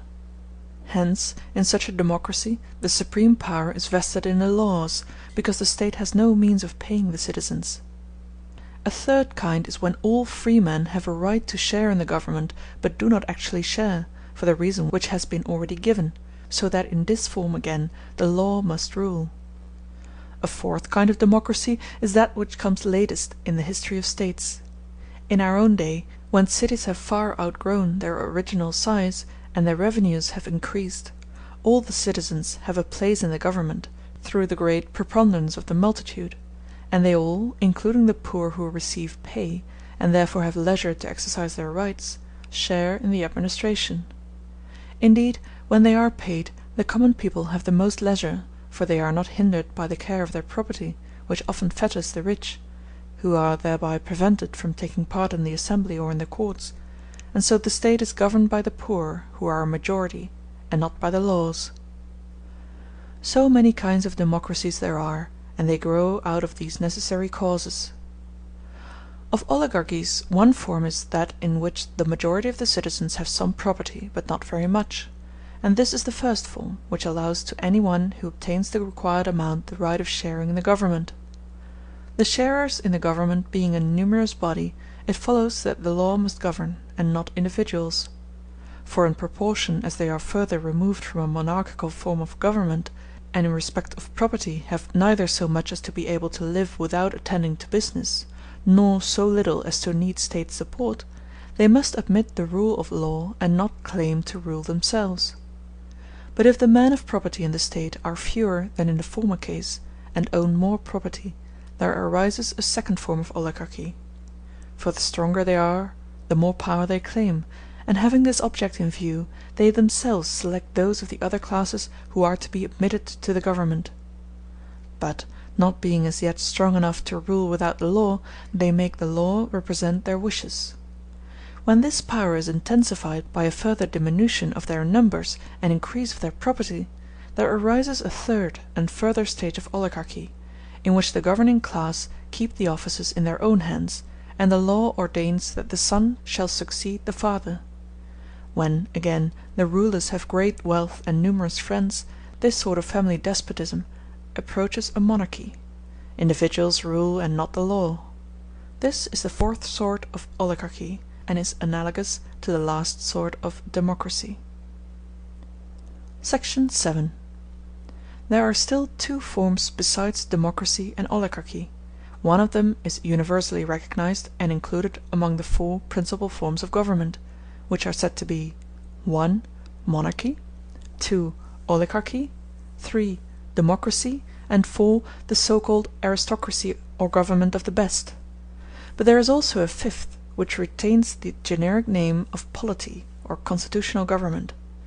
This is not common, and therefore has not been noticed by writers who attempt to enumerate the different kinds of government. Like Plato, in their books about the state, they recognize 4 only.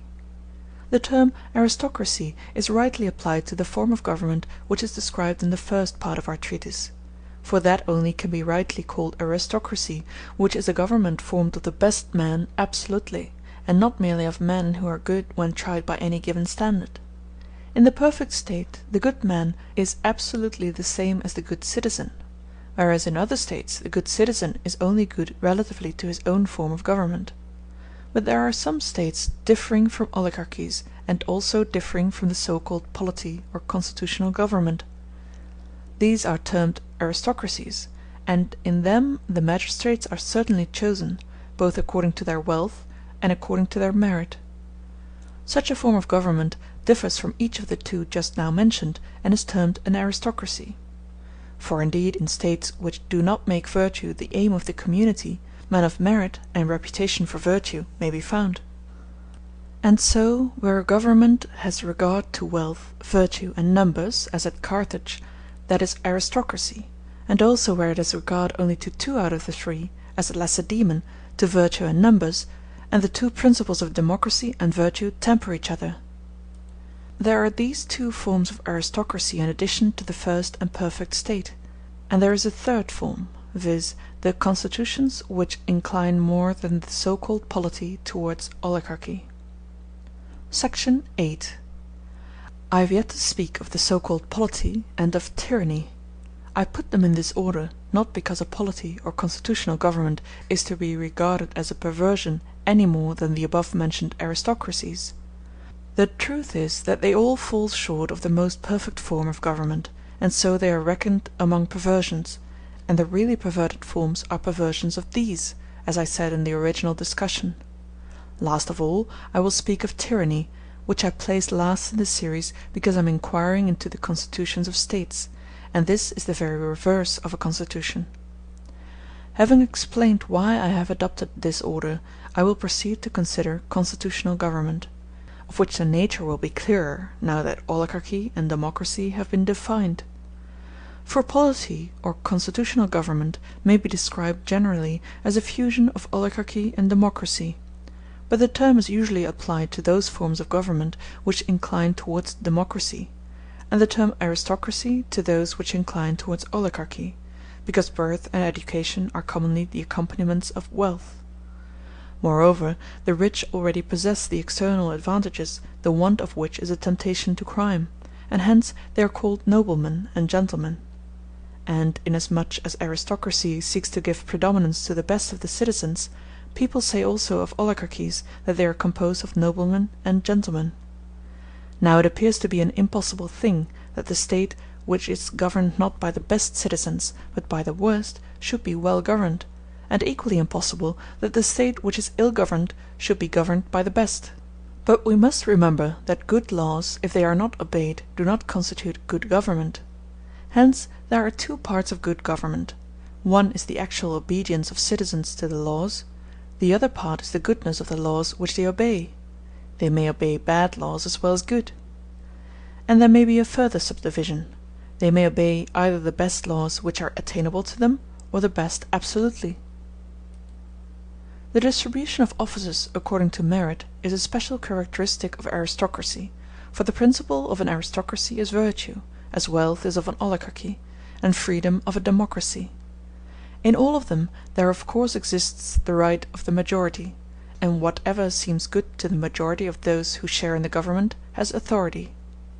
Now in most States the form called polity exists, for the fusion goes no further than the attempt to unite the freedom of the poor and the wealth of the rich, who commonly take the place of the noble.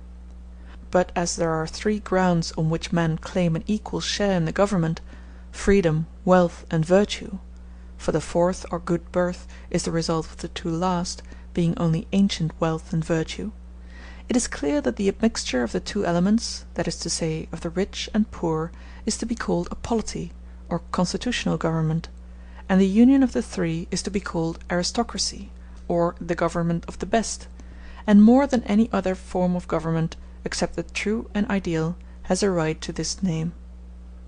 Thus far I have shown the existence of forms of States other than monarchy, democracy, and oligarchy, and what they are, and in what aristocracies differ from one another, and polities from aristocracies. That the two latter are not very unlike is obvious. Section 9. Next we have to consider how by the side of oligarchy and democracy the so-called polity or constitutional government springs up, and how it should be organized. The nature of it will be at once understood from a comparison of oligarchy and democracy. We must ascertain their different characteristics, and taking a portion from each, put the two together like the parts of an indenture. Now there are three modes in which fusions of government may be effected. In the first mode we must combine the laws made by both governments, say concerning the administration of justice. In oligarchies they impose a fine on the rich if they do not serve as judges, and to the poor they give no pay. But in democracies they give pay to the poor and do not fine the rich. Now, 1. The union of these two modes is a common or middle term between them, and is therefore characteristic of a constitutional government, for it is a combination of both. This is one mode of uniting the two elements. Or 2. A mean may be taken between the enactments of the two. Thus democracies require no property qualification, or only a small one, from members of the assembly, oligarchies a high one. Here neither of these is the common term, but a mean between them. 3. There is a third mode, in which something is borrowed from the oligarchical and something from the democratical principle. For example, the appointment of magistrates by lot is thought to be democratical, and the election of them oligarchical. Democratical again when there is no property qualification, oligarchical when there is. In the aristocratical or constitutional state, one element will be taken from each: from oligarchy, the principle of electing to offices; from democracy, the disregard of qualification. Such are the various modes of combination. There is a true union of oligarchy and democracy when the same state may be termed either a democracy or an oligarchy. Those who use both names evidently feel that the fusion is complete. Such a fusion there is also in the mean, for both extremes appear in it. The Lacedaemonian constitution, for example, is often described as a democracy, because it has many democratical features. In the first place, the youth receive a democratical education, for the sons of the poor are brought up with the sons of the rich, who are educated in such a manner as to make it possible for the sons of the poor to be educated by them. A similar equality prevails in the following period of life, and when the citizens are grown up to manhood the same rule is observed: there is no distinction between the rich and poor. In like manner they all have the same food at their public tables, and the rich wear only such clothing as any poor man can afford. Again, the people elect to one of the two greatest offices of state, and in the other they share, for they elect the senators and share in the ephoralty. By others the Spartan constitution is said to be an oligarchy, because it has many oligarchical elements. That all offices are filled by election and none by lot is one of these oligarchical characteristics. That the power of inflicting death or banishment rests with a few persons is another, and there are others. In a well-attempted polity there should appear to be both elements and yet neither. Also the government should rely on itself, and not on foreign aid, and on itself not through the goodwill of a majority (they might be equally well disposed when there is a vicious form of government), but through the general willingness of all classes in the State to maintain the constitution. Enough of the manner in which a constitutional government, and in which the so-called aristocracies, ought to be framed. Section 10. Of the nature of tyranny I have still to speak, in order that it may have its place in our inquiry, since even tyranny is reckoned by us to be a form of government, although there is not much to be said about it. I have already, in the former part of this treatise, discussed royalty or kingship according to the most usual meaning of the term, and considered whether it is or is not advantageous to states, and what kind of royalty should be established, and from what source, and how. When speaking of royalty, we also spoke of two forms of tyranny, which are both according to law, and therefore easily pass into royalty. Among barbarians there are elected monarchs who exercise a despotic power. Despotic rulers were also elected in ancient Hellas, called Asamnids or dictators. These monarchies, when compared with one another, exhibit certain differences, and they are, as I said before, royal, in so far as the monarch rules according to law over willing subjects, but they are tyrannical in so far as he is despotic, and rules according to his own fancy. There is also a third kind of tyranny, which is the most typical form, and is the counterpart of the perfect monarchy. This tyranny is just that arbitrary power of an individual which is responsible to no one, and governs all alike, whether equals or better, with a view to its own advantage, not to that of its subjects, and therefore against their will. No freeman, if he can escape it, will endure such a government. The kinds of tyranny are such and so many, and for the reasons which I have given. End of Book 4, Sections 5 through 10. Book 4, Section 11. We have now to inquire what is the best constitution for most states, and the best life for most men, neither assuming a standard of virtue which is above ordinary persons, nor an education which is exceptionally favored by nature and circumstances, nor yet an ideal state which is an aspiration only, but having regard to the life in which the majority are able to share, and to the form of government which states in general can attain. As to those aristocracies, as they are called, of which we were just now speaking, they either lie beyond the possibilities of the greater number of states, or they approximate to the so-called constitutional government, and therefore need no separate discussion. And in fact the conclusion at which we arrive respecting all these forms rests upon the same grounds. For if what was said in the Ethics is true, that the happy life is the life according to virtue lived without impediment, and that virtue is a mean, then the life which is in a mean, and in the mean attainable by every one, must be the best. And the same principles of virtue and vice are characteristic of cities and of constitutions, for the constitution is in a figure the life of the city. Now in all states there are three elements: one class is very rich, another very poor, and a third in a mean. It is admitted that moderation and the mean are best, and therefore it will clearly be best to possess the gifts of fortune in moderation; for in that condition of life men are most ready to follow rational principle. But he who greatly excels in beauty, strength, birth, or wealth, or on the other hand who is very poor, or very weak, or very much disgraced, finds it difficult to follow rational principle. Of these two, the one sort grow into violent and great criminals, the others into rogues and petty rascals. And two sorts of offences correspond to them, the one committed from violence, the other from roguery. Again, the middle class is least likely to shrink from rule, or to be overambitious for it, both of which are injuries to the State. Again, those who have too much of the goods of fortune, strength, wealth, friends, and the like, are neither willing nor able to submit to authority. The evil begins at home; for when they are boys, by reason of the luxury in which they are brought up, they never learn, even at school, the habit of obedience. On the other hand, the very poor, who are in the opposite extreme, are too degraded; so that the one class cannot obey, and can only rule despotically; the other knows not how to command, and must be ruled like slaves. Thus arises a city, not of free men, but of masters and slaves, the one despising, the other envying; and nothing can be more fatal to friendship and good fellowship in states than this. For good fellowship springs from friendship; when men are at enmity with one another, they would rather not even share the same path.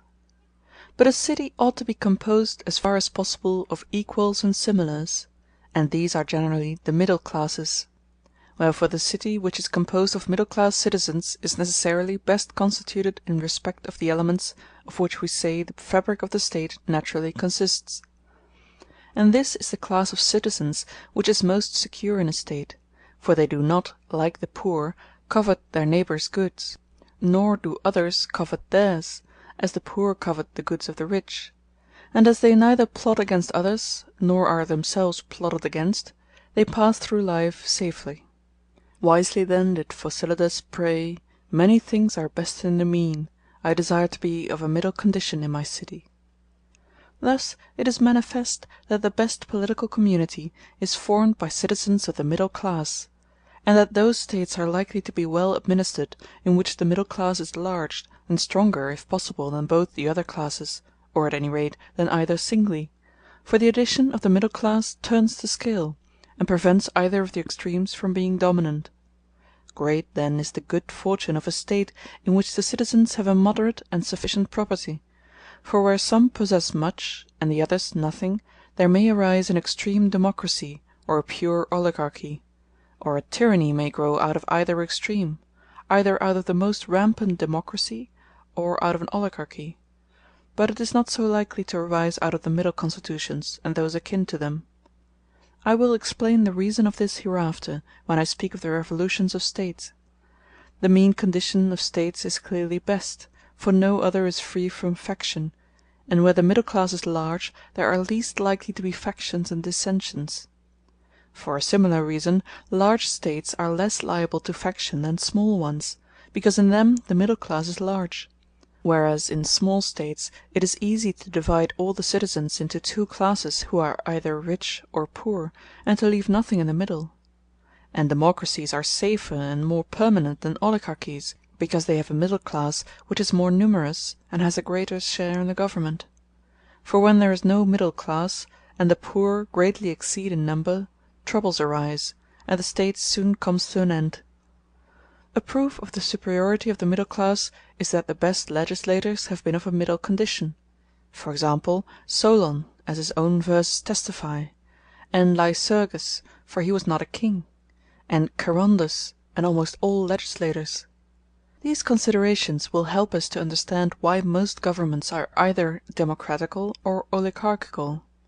The reason is that the middle class is seldom numerous in them, and whichever party, whether the rich or the common people, transgresses the mean and predominates, draws the constitution its own way, and thus arises either oligarchy or democracy.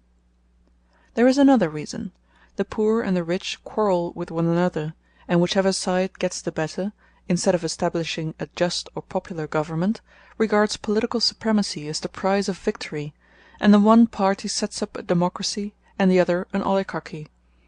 Further, both the parties which had the supremacy in Hellas looked only to the interest of their own form of government, and established in states, the one democracies and the other oligarchies. They thought of their own advantage, of the public not at all. For these reasons the middle form of government has rarely, if ever, existed, and among a very few only. One man alone, of all who ever ruled in Hellas, was induced to give this middle constitution to states.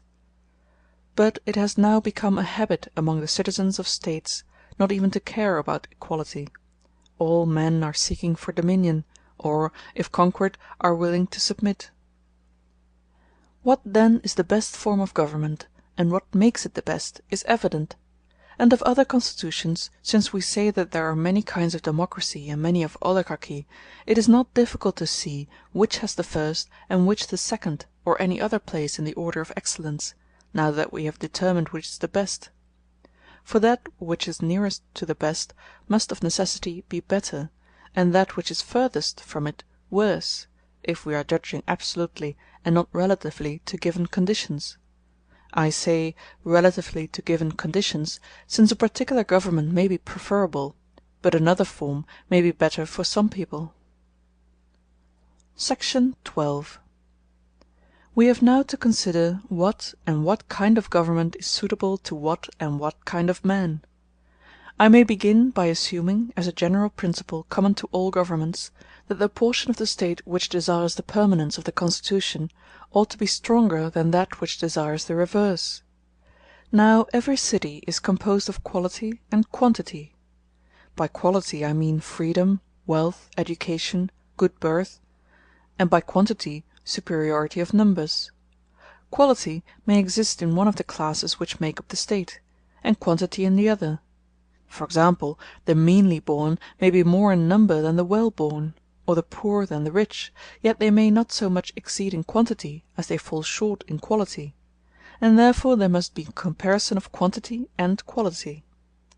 Where the number of the poor is more than proportioned to the wealth of the rich, there will naturally be a democracy, varying in form with the sort of people who compose it in each case.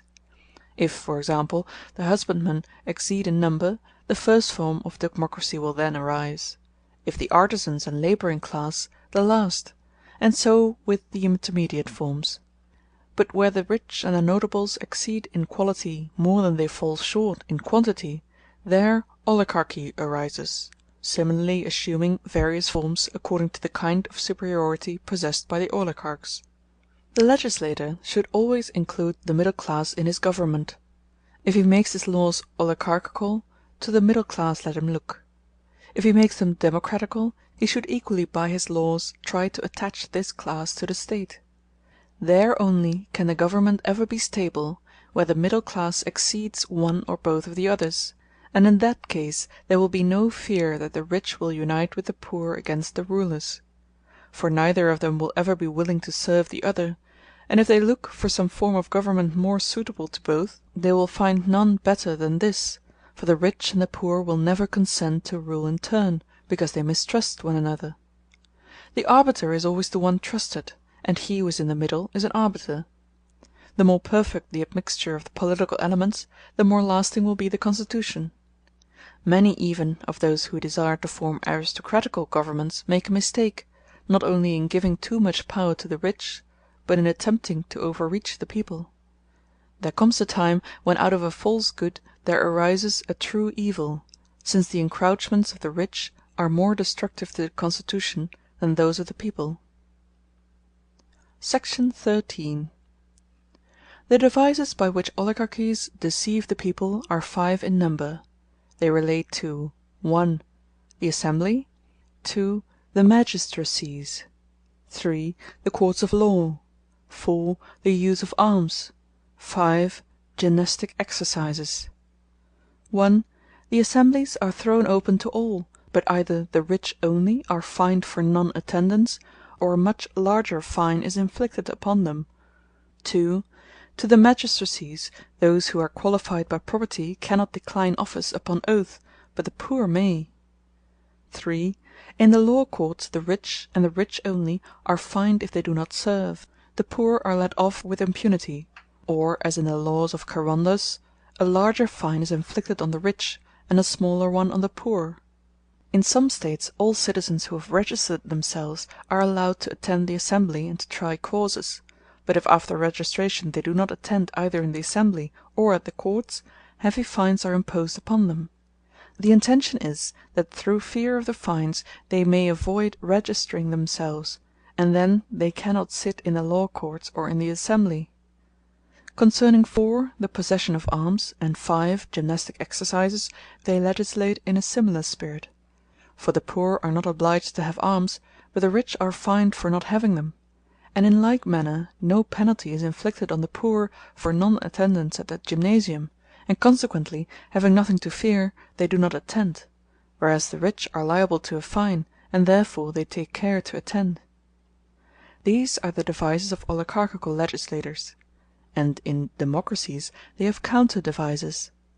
They pay the poor for attending the assemblies and the law courts, and they inflict no penalty on the rich for non-attendance. It is obvious that he who would duly mix the two principles should combine the practice of both, and provide that the poor should be paid to attend, and the rich fined if they do not attend, for then all will take part. If there is no such combination, power will be in the hands of one party only. The government should be confined to those who carry arms. As to the property qualification, no absolute rule can be laid down, but we must see what is the highest qualification sufficiently comprehensive to secure that the number of those who have the rights of citizens exceeds the number of those excluded. Even if they have no share in office, the poor, provided only that they are not outraged or deprived of their property, will be quiet enough. But to secure gentle treatment for the poor is not an easy thing, since the ruling class is not always humane. And in time of war the poor are apt to hesitate unless they are fed; when fed, they are willing enough to fight. In some States the government is vested, not only in those who are actually serving, but also in those who have served. Among the Malians, for example, the governing body consisted of the latter, while the magistrates were chosen from those actually on service. And the earliest government which existed among the Hellenes, after the overthrow of the kingly power, grew up out of the warrior class, and was originally taken from the knights. For strength and superiority in war at that time depended on cavalry; indeed, without discipline infantry are useless, and in ancient times there was no military knowledge or tactics, and therefore the strength of armies lay in their cavalry. But when cities increased and the heavy armed grew in strength, more had a share in the government; and this is the reason why the States which we call constitutional governments have been hitherto called democracies. Ancient constitutions, as might be expected, were oligarchical and royal; their population being small, they had no considerable middle class; the people were weak in numbers and organization, and were therefore more contented to be governed. I have explained why there are various forms of government, and why there are more than is generally supposed; for democracy, as well as other constitutions, has more than one form; also what their differences are, and whence they arise, and what is the best form of government, speaking generally, and to whom the various forms of government are best suited. All this has now been explained. End of Book 4, Sections 11 through 13. Book 4, Section 14. Having thus gained an appropriate basis of discussion, we will proceed to speak of the points which follow next in order. We will consider the subject not only in general, but with reference to particular constitutions. All constitutions have three elements, concerning which the good lawgiver has to regard what is expedient for each constitution. When they are well ordered, the constitution is well ordered, and as they differ from one another, constitutions differ. There is one element which deliberates about public affairs; secondly, 2. that concerned with the magistrates, the question being what they should be, over what they should exercise authority, and what should be the mode of electing to them; and thirdly, 3. that which has judicial power. The deliberative element has authority in matters of war and peace, in making and unmaking alliances. It passes laws, inflicts death, exile, confiscation, elects magistrates, and audits their accounts. These powers must be assigned either all to all the citizens, or all to some of them; for example, to one or more magistracies, or different causes to different magistracies; or some of them to all, and others of them only to some. That all things should be decided by all is characteristic of democracy; this is the sort of equality which the people desire. But there are various ways in which all may share in the government. They may deliberate, not all in one body, but by turns, as in the constitution of Telecles the Milesian. There are other constitutions in which the boards of magistrates meet and deliberate, but come into office by turns, and are elected out of the tribes and the very smallest divisions of the state, until every one has obtained office in his turn. The citizens, on the other hand, are assembled only for the purposes of legislation, and to consult about the constitution, and to hear the edicts of the magistrates. In another variety of democracy, the citizens form one assembly, but meet only to elect magistrates, to pass laws, to advise about war and peace, and to make scrutinies. Other matters are referred severally to special magistrates, who are elected by vote or by lot out of all the citizens. Or again, the citizens meet about election to offices and about scrutinies, and deliberate concerning war or alliances, while other matters are administered by the magistrates, who, as far as is possible, are elected by vote. I am speaking of those magistracies in which special knowledge is required. A fourth form of democracy is when all the citizens meet to deliberate about everything, and the magistrates decide nothing, but only make the preliminary inquiries; and that is the way in which the last and worst form of democracy, corresponding, as we maintain, to the close family oligarchy and to tyranny, is at present administered. All these modes are democratical. On the other hand, that some should deliberate about all is oligarchical. This again is a mode which, like the democratical, has many forms. When the deliberative class, being elected out of those who have a moderate qualification, are numerous, and they respect and obey the prohibitions of the law without altering it, and any one who has the required qualification shares in the government, then, just because of this moderation, the oligarchy inclines towards polity. But when only selected individuals, and not the whole people, share in the deliberations of the state, then, although as in the former case they observe the law, the government is a pure oligarchy. Or again, when those who have the power of deliberation are self-elected, and son succeeds father, and they and not the laws are supreme, the government is of necessity oligarchical.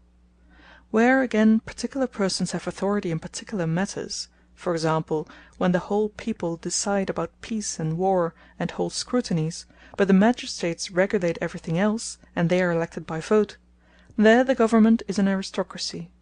And if some questions are decided by magistrates elected by vote, and others by magistrates elected by lot, either absolutely or out of select candidates, or elected partly by vote, partly by lot, these practices are partly characteristic of an aristocratical government, and partly of a pure constitutional government.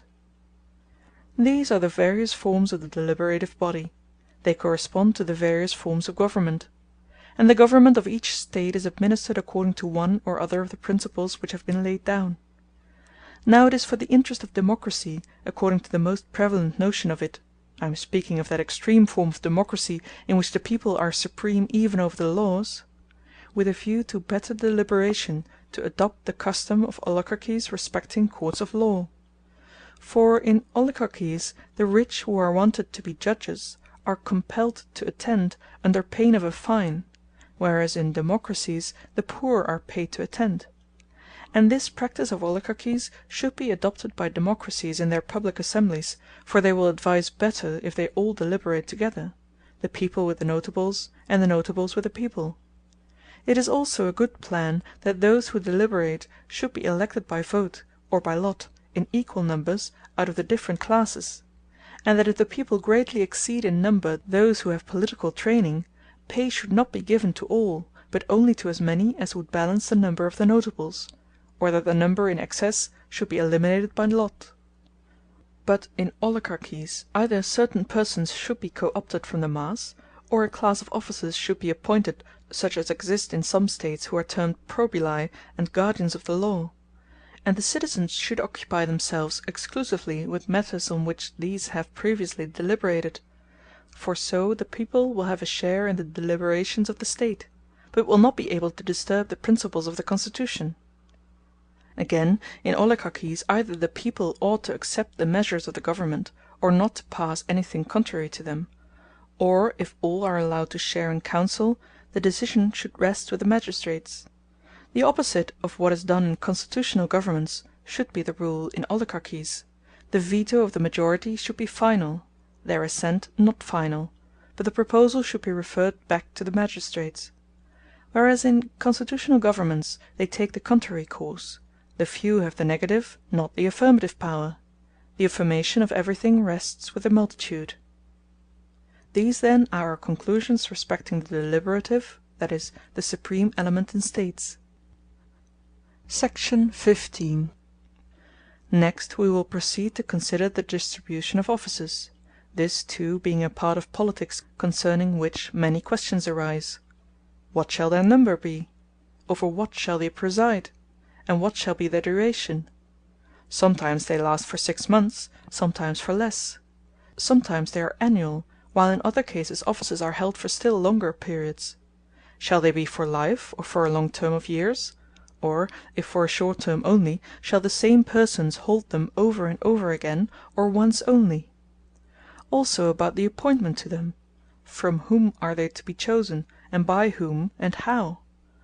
We should first be in a position to say what are the possible varieties of them, and then we may proceed to determine which are suited to different forms of government. But what are to be included under the term offices? That is a question not quite so easily answered. For a political community requires many officers, and not every one who is chosen by vote or by lot is to be regarded as a ruler. In the first place there are the priests, who must be distinguished from political officers. Masters of choruses and heralds, even ambassadors, are elected by vote. Some duties of superintendence, again, are political, extending either to all the citizens in a single sphere of action, like the office of the general who superintends them when they are in the field, or to a section of them only, like the inspectorships of women or of youth. Other offices are concerned with household management, like that of the corn measurers, who exist in many states and are elected officers. There are also menial offices which the rich have executed by their slaves. Speaking generally, those are to be called offices to which the duties are assigned of deliberating about certain measures, and of judging and commanding, especially the last; for to command is the especial duty of a magistrate. But the question is not of any importance in practice.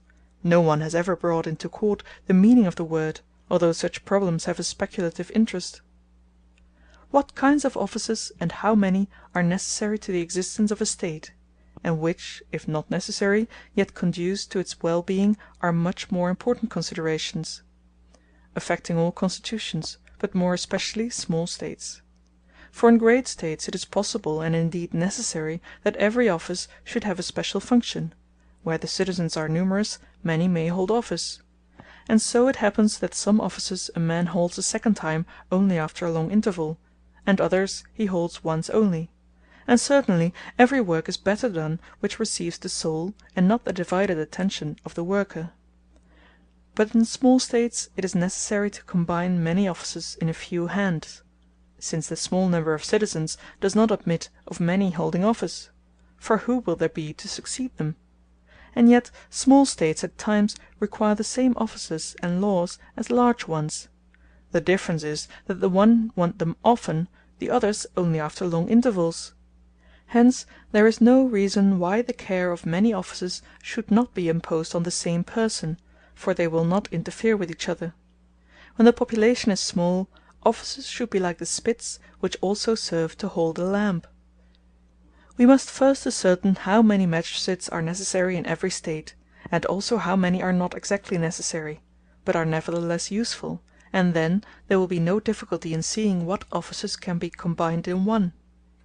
we should also know over which matters several local tribunals are to have jurisdiction, and in which authority should be centralized. For example, should one person keep order in the market and another in some other place, or should the same person be responsible everywhere? Again, should offices be divided according to the subjects with which they deal, or according to the persons with whom they deal? I mean to say, should one person see to good order in general, or one look after the boys, another after the women, and so on? Further, under different constitutions, should the magistrates be the same or different? For example, in democracy, oligarchy, aristocracy, monarchy, should there be the same magistrates, although they are elected, not out of equal or similar classes of citizens, but differently under different constitutions? In aristocracies, for example, they are chosen from the educated, in oligarchies from the wealthy, and in democracies from the free. Or are there certain differences in the offices answering to them as well, and may the same be suitable to some, but different offices to others? For in some states it may be convenient that the same office should have a more extensive, in other states a narrower sphere. Special offices are peculiar to certain forms of government. For example, that of probuli, which is not a democratic office, although a buhl or council is. There must be some body of men whose duty is to prepare measures for the people in order that they may not be diverted from their business. When these are few in number, the state inclines to an oligarchy. Or rather, the probuli must always be few, and are therefore an oligarchical element. But when both institutions exist in a state, the probuli are a check on the council. For the councillors is a democratic element, but the probuli are oligarchical. Even the power of the council disappears when democracy has taken that extreme form in which the people themselves are always meeting and deliberating about everything. This is the case when the members of the assembly receive abundant pay, for they have nothing to do, and are always holding assemblies and deciding everything for themselves. A magistracy which controls the boys or the women, or any similar office, is suited to an aristocracy rather than to a democracy. For how can the magistrates prevent the wives of the poor from going out of doors? Neither is it an oligarchical office, for the wives of the oligarchs are too fine to be controlled. Enough of these matters. I will now inquire into appointments to offices. The varieties depend on three terms, and the combinations of these give all possible modes. First, who appoints; secondly, from whom; and thirdly, how. Each of these three admits of three varieties: A, all the citizens; or B, only some appoint. Either 1. The magistrates are chosen out of all; or 2. out of some who are distinguished either by property qualification, or by birth or merit, or for some special reason, as at Megara only those were eligible who had returned from exile and fought together against the democracy.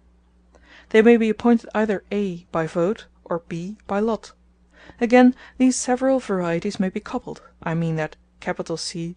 some officers may be elected by some, others by all; and 3. some again out of some, and others out of all; and C. some by vote, and others by lot. Each variety of these terms admits of four modes. For either A 1a, all may appoint from all by vote; or A 1b, all from all by lot; or A 2a, all from some by vote; or A 2b, all from some by lot; and from all either by sections, as for example by tribes, and wards, and phratries, until all the citizens have been gone through, or the citizens may be in all cases eligible indiscriminately. Or again, A 1c, A 2c, to some offices in the one way, to some in the other.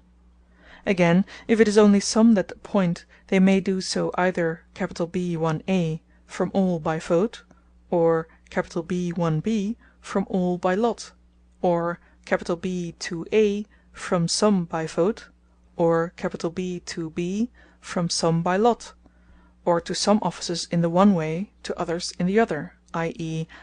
B 1c, from all to some offices by vote, to some by lot; and B to C, from some to some offices by vote, to some by lot. Thus the modes that arise apart from 2, C 3, out of the 3 couplings number 12. Of these systems 2 are popular, that all should appoint from all, A1a, by vote, or A1b, by lot, or A1c, by both. That all should not appoint at once, but should appoint from all or from some, either by lot, or by vote, or by both, or appoint to some offices from all, and to others from some, by both meaning to some offices by lot, to others by vote, is characteristic of a polity; and B1c, that some should appoint from all, to some offices by vote, to others by lot, is also characteristic of a polity, but more oligarchical than the former method; and A3 ABC, B3 ABC, to appoint from both, to some offices from all, to others from some, is characteristic of a polity with a leaning towards aristocracy. That B2, some should appoint from some, is oligarchical, even B2b, that some should appoint from some by lot; and if this does not actually occur, it is none the less oligarchical in character; or B2C, that some should appoint from some by both. B1a, that some should appoint from all, and A2a, that all should appoint from some, by vote, is aristocratic. These are the different modes of constituting magistrates, and these correspond to different forms of government. Which are proper to which, or how they ought to be established, will be evident when we determine the nature of their powers. By powers I mean such powers as a magistrate exercises over the revenue, or in defence of the country. For there are various kinds of power. The power of the general, for example, is not the same with that which regulates contracts in the market. Section 16. Of the 3 parts of government, the judicial remains to be considered, and this we shall divide on the same principle. There are 3 points on which the varieties of law courts depend: the persons from whom they are appointed, the matters with which they are concerned, and the manner of their appointment. I mean, 1. Are the judges taken from all, or from some only? 2. How many kinds of law courts are there? 3. Are the judges chosen by vote or by lot? First, let me determine how many kinds of law courts there are. There are 8 in number. 1 is the court of audits or scrutinies; a second takes cognizance of ordinary offences against the state; a third is concerned with treason against the constitution; the fourth determines disputes respecting penalties, whether raised by magistrates or by private persons; the fifth decides the most important civil cases; the sixth tries cases of homicide, which are of various kinds: a. premeditated, b. involuntary, c. cases in which the guilt is confessed but the justice is disputed; and there may be a fourth court, d. in which murderers who have fled from justice are tried after their return, such as the court of Phreato is said to be at Athens. But cases of this sort rarely happen at all even in large cities. The different kinds of homicide may be tried either by the same or by different courts. 7. There are courts for strangers. Of these there are 2 subdivisions: a. for the settlement of their disputes with one another; b. for the settlement of disputes between them and the citizens. And besides all these there must be 8. courts for small suits about sums of a drachma up to 5 drachmas, or a little more, which have to be determined, but they do not require many judges. Nothing more need be said of these small suits, nor of the courts for homicide or for strangers. I would rather speak of political cases, which, when mismanaged, create division and disturbances in constitutions. Now, if all the citizens judge in all the different cases which I have distinguished, they may be appointed by vote or by lot, or sometimes by lot and sometimes by vote. Or when a single class of causes are tried, the judges who decide them may be appointed, some by vote and some by lot. These then are the 4 modes of appointing judges from the whole people, and there will be likewise 4 modes, if they are elected from a part only. For they may be appointed from some by vote, and judge in all causes; or they may be appointed from some by lot, and judge in all causes; or they may be elected in some cases by vote, and in some cases taken by lot; or some courts, even when judging the same causes, may be composed of members some appointed by vote and some by lot. These modes then, as was said, answer to those previously mentioned. Once more, the modes of appointment may be combined.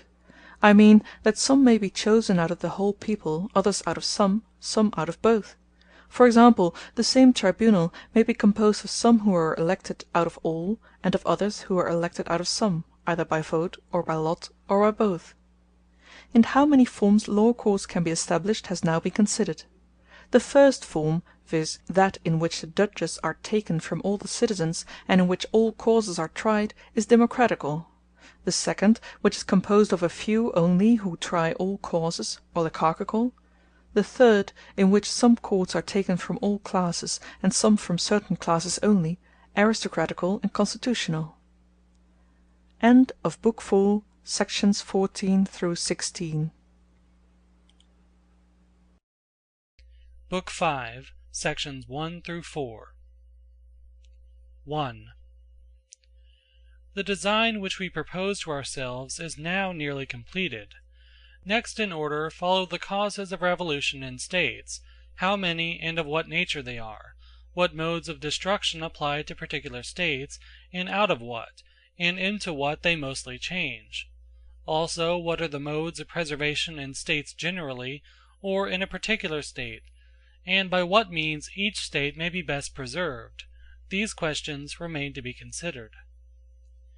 In the first place, we must assume as our starting point that in the many forms of government which have sprung up, there has always been an acknowledgment of justice and proportionate equality, although mankind fail attaining them, as I have already explained. Democracy, for example, arises out of the notion that those who are equal in any respect are equal in all respects. Because men are equally free, they claim to be absolutely equal. Oligarchy is based on the notion that those who are unequal in one respect are in all respects unequal. Being unequal, that is, in property, they suppose themselves to be unequal absolutely. The democrats think that as they are equal they ought to be equal in all things, while the oligarchs, under the idea that they are unequal, claim too much, which is one form of inequality. All these forms of government have a kind of justice, but tried by an absolute standard they are faulty, and therefore both parties, whenever their share in the government does not accord with their preconceived ideas, stir up revolution. Those who excel in virtue have the best right of all to rebel, for they alone can with reason be deemed absolutely unequal, but then they are of all men the least inclined to do so. There is also a superiority which is claimed by men of rank, for they are thought noble because they spring from wealthy and virtuous ancestors. Here then, so to speak, are opened the very springs and fountains of revolution, and hence arise two sorts of changes in governments, the one affecting the constitution, when men seek to change from an existing form into some other, for example from democracy into oligarchy, and from oligarchy into democracy, or from either of them into constitutional government or aristocracy, and conversely; the other not affecting the constitution, when, without disturbing the form of government, whether oligarchy or monarchy or any other, they try to get the administration into their own hands. Further, there is a question of degree. An oligarchy, for example, may become more or less oligarchical, and a democracy more or less democratical. And in like manner the characteristics of the other forms of government may be more or less strictly maintained. Or the revolution may be directed against a portion of the constitution only, for example the establishment or overthrow of a particular office, as at Sparta it is said that Lysander attempted to overthrow the monarchy, and King Pausanias the ephoralty. At Epidamnus too the change was partial, for instead of phylarchs or heads of tribes, a council was appointed, but to this day the magistrates are the only members of the ruling class who are compelled to go to the Heliaea when an election takes place, and the office of the single archon was another oligarchical feature. Everywhere inequality is a cause of revolution, but an inequality in which there is no proportion, for instance a perpetual monarchy among equals, and always it is the desire of equality which rises in rebellion. Now equality is of two kinds, numerical and proportional. By the first I mean sameness or equality in number or size; by the second, equality of ratios. For example, the excess of 3 over 2 is numerically equal to the excess of 2 over 1, whereas 4 exceeds 2 in the same ratio in which 2 exceeds 1, for 2 is the same part of 4 that 1 is of 2, namely the half. As I was saying before, men agree that justice in the abstract is proportion, but they differ in that some think that if they are equal in any respect, they are equal absolutely; others that if they are unequal in any respect, they should be unequal in all. Hence there are two principal forms of government, democracy and oligarchy, for good birth and virtue are rare, but wealth and numbers are more common. In what city shall we find 100 persons of good birth and of virtue, whereas the rich everywhere abound? That a state should be ordered, simply and wholly, according to either kind of equality, is not a good thing. The proof is the fact that such forms of government never last. They are originally based on a mistake, and as they begin badly, cannot fail to end badly. The inference is that both kinds of equality should be employed, numerical in some cases and proportionate in others. Still, democracy appears to be safer and less liable to revolution than oligarchy. For in oligarchies there is the double danger of the oligarchs falling out among themselves and also with the people; but in democracies there is only the danger of a quarrel with the oligarchs. No dissension worth mentioning arises among the people themselves. And we may further remark that a government which is composed of the middle class more nearly approximates to democracy than to oligarchy, and is the safest of the imperfect forms of government. Section 2. In considering how dissensions and political revolutions arise, we must first of all ascertain the beginnings and causes of them which affect constitutions generally. They may be said to be 3 in number, and we have now to give an outline of each. We want to know 1. What is the feeling; 2. What are the motives of those who make them; 3. Whence arise political disturbances and quarrels. The universal and chief cause of this revolutionary feeling has already been mentioned, viz. the desire of equality, when men think that they are equal to others who have more than themselves; or again the desire of inequality and superiority, when, conceiving themselves to be superior, they think that they have not more, but the same or less than their inferiors, pretensions which may and may not be just. Inferiors revolt in order that they may be equal, and equals that they may be superior. Such is the state of mind which creates revolutions. The motives for making them are the desire of gain and honor, or the fear of dishonor and loss.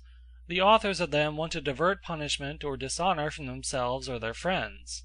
The causes and reasons of revolutions, whereby men are themselves affected in the way described, and about the things which I have mentioned, viewed in one way may be regarded as 7, and in another as more than 7.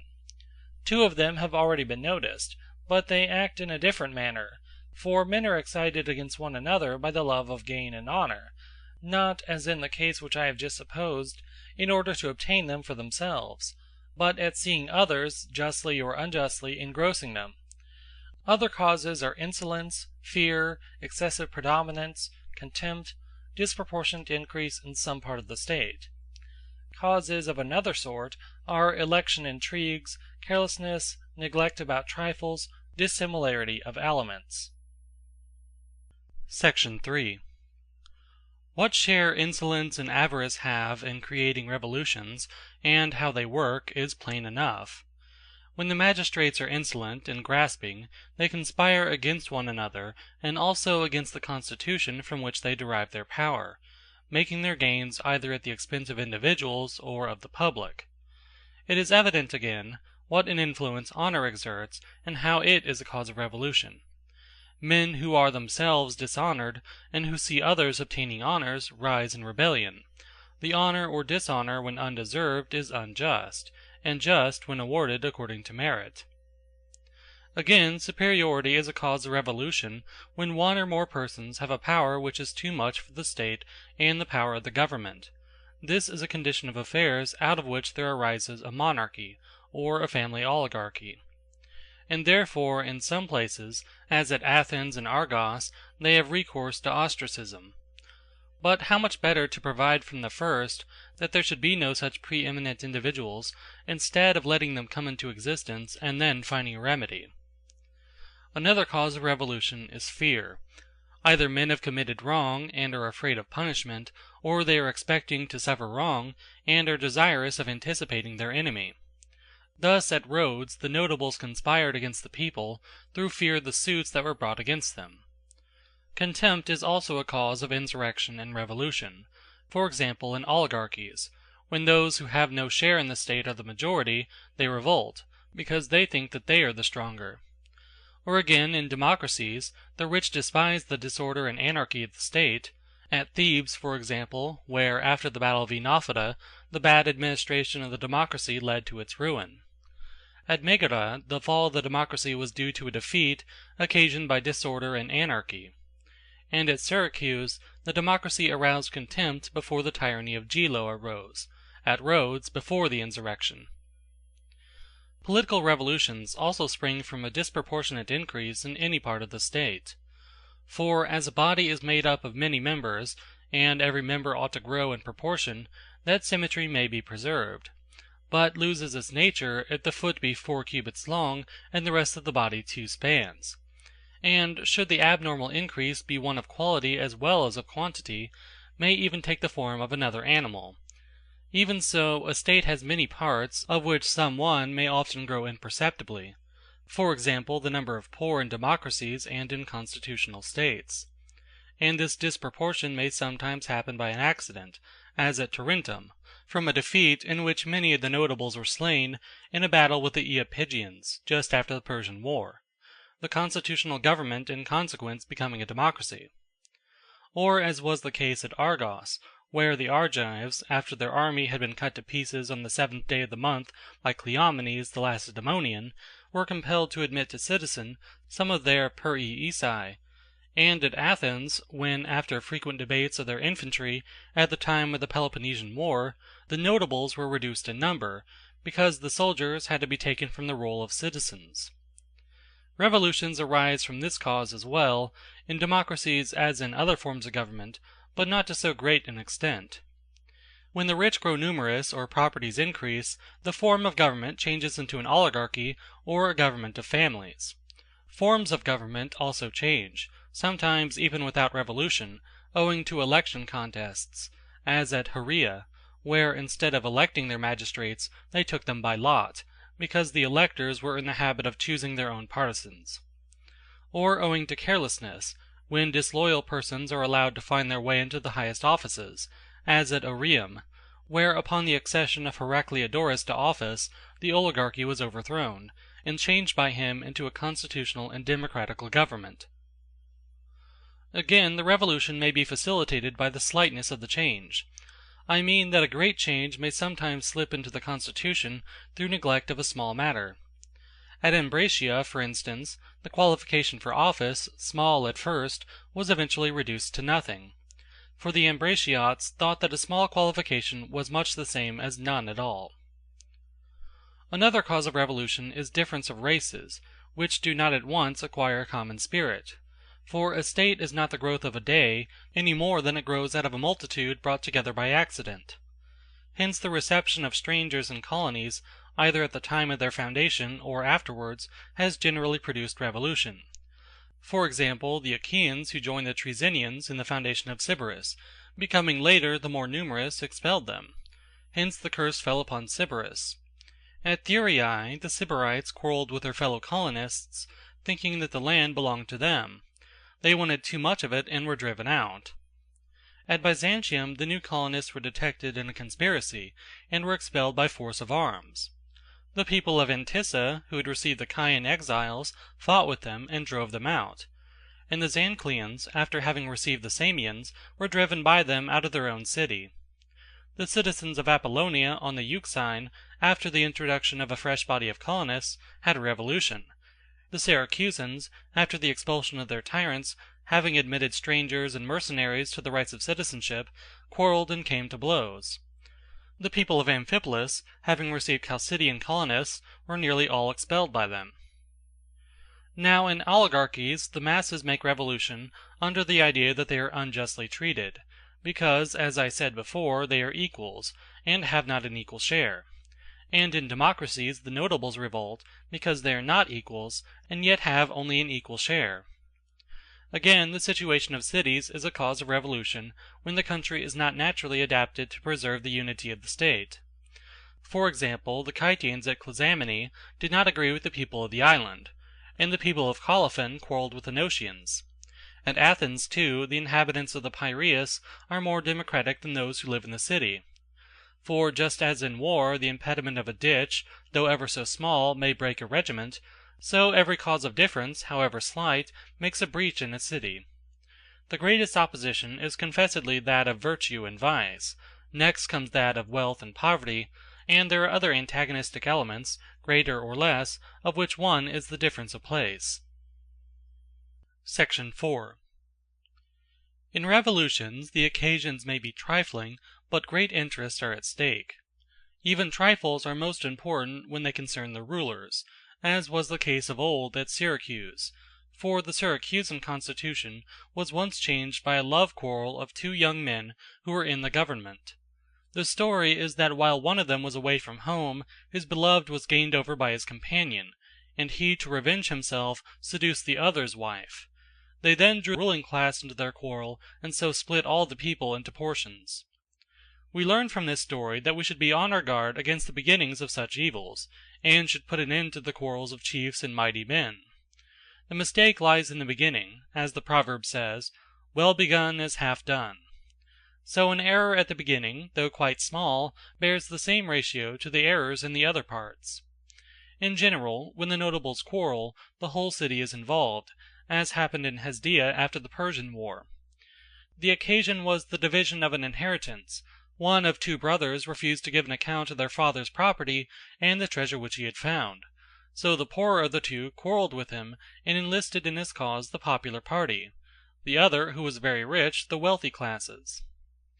At Delphi, again, a quarrel about a marriage was the beginning of all the troubles which followed. In this case the bridegroom, fancying some occurrence to be of evil omen, came to the bride and went away without taking her. Whereupon her relations, thinking that they were insulted by him, put some of the sacred treasure among his offerings while he was sacrificing, and then slew him, pretending that he had been robbing the temple. At Mytilene, too, a dispute about heiresses was the beginning of many misfortunes, and led to the war with the Athenians, in which Paeches took their city. A wealthy citizen named Timophanes left 2 daughters. Dexander, another citizen, wanted to obtain them for his sons, but he was rejected in his suit, whereupon he stirred up a revolution, and instigated the Athenians, of whom he was proxenus, to interfere. A similar quarrel about an heiress arose at Phocis, between Nasius, the father of Nason, and Euthycrates, the father of Onomarchus. This was the beginning of the sacred war. A marriage quarrel was also the cause of a change in the government of Epidamnus. A certain man betrothed his daughter to a person whose father, having been made a magistrate, fined the father of the girl, and the latter, stung by the insult, conspired with unenfranchised classes to overthrow the state. Governments also change into oligarchy or into democracy or into a constitutional government because the magistrates or some other section of the state increase in power or renown. Thus at Athens the reputation gained by the court of the Areopagus in the Persian War seemed to tighten the reins of government. On the other hand, the victory at Salamis, which was gained by the common people who served in the fleet, and won for the Athenians the empire due to the command of the sea, strengthened the democracy. At Argos the notables, having distinguished themselves against the Lacedaemonians in the battle of Mantinea, attempted to put down the democracy. At Syracuse the people, having been the chief authors of the victory in the war with the Athenians, changed the constitutional government into democracy. At Chalcis the people, uniting with the notables, killed Phocis the tyrant, and then seized the government. At Ambracia the people, in like manner, having joined with the conspirators in expelling the tyrant Periander, transferred the government to themselves. And generally it should be remembered that those who have secured power to the state, whether private citizens or magistrates or tribes or any other part or section of the state, are apt to cause revolutions. For either envy of their greatness draws others into rebellion, or they themselves, in their pride of superiority, are unwilling to remain on a level with others. Revolutions also break out when opposite parties, for example the rich and the people, are equally balanced, and there is little or no middle class. For if either party were manifestly superior, the other would not risk an attack upon them. And for this reason, those who are eminent in virtue usually do not stir up insurrections, always being a minority. Such are the beginnings and causes of the disturbances and revolutions to which every form of government is liable. Revolutions are effected in two ways, by force and by fraud. Force may be applied either at the time of making the revolution or afterwards. Fraud, again, is of two kinds. For one, sometimes the citizens are deceived into acquiescing in a change of government, and afterwards they are held in subjection against their will. This was what happened in the case of the 400, who deceived the people by telling them that the king would provide money for the war against the Lacedaemonians, and having cheated the people, still endeavored to retain the government. 2. In other cases the people are persuaded at first, and afterwards, by a repetition of the persuasion, their goodwill and allegiance are retained. The revolutions which affect constitutions generally spring from the above-mentioned causes. End of Book 5, sections 1 through 4.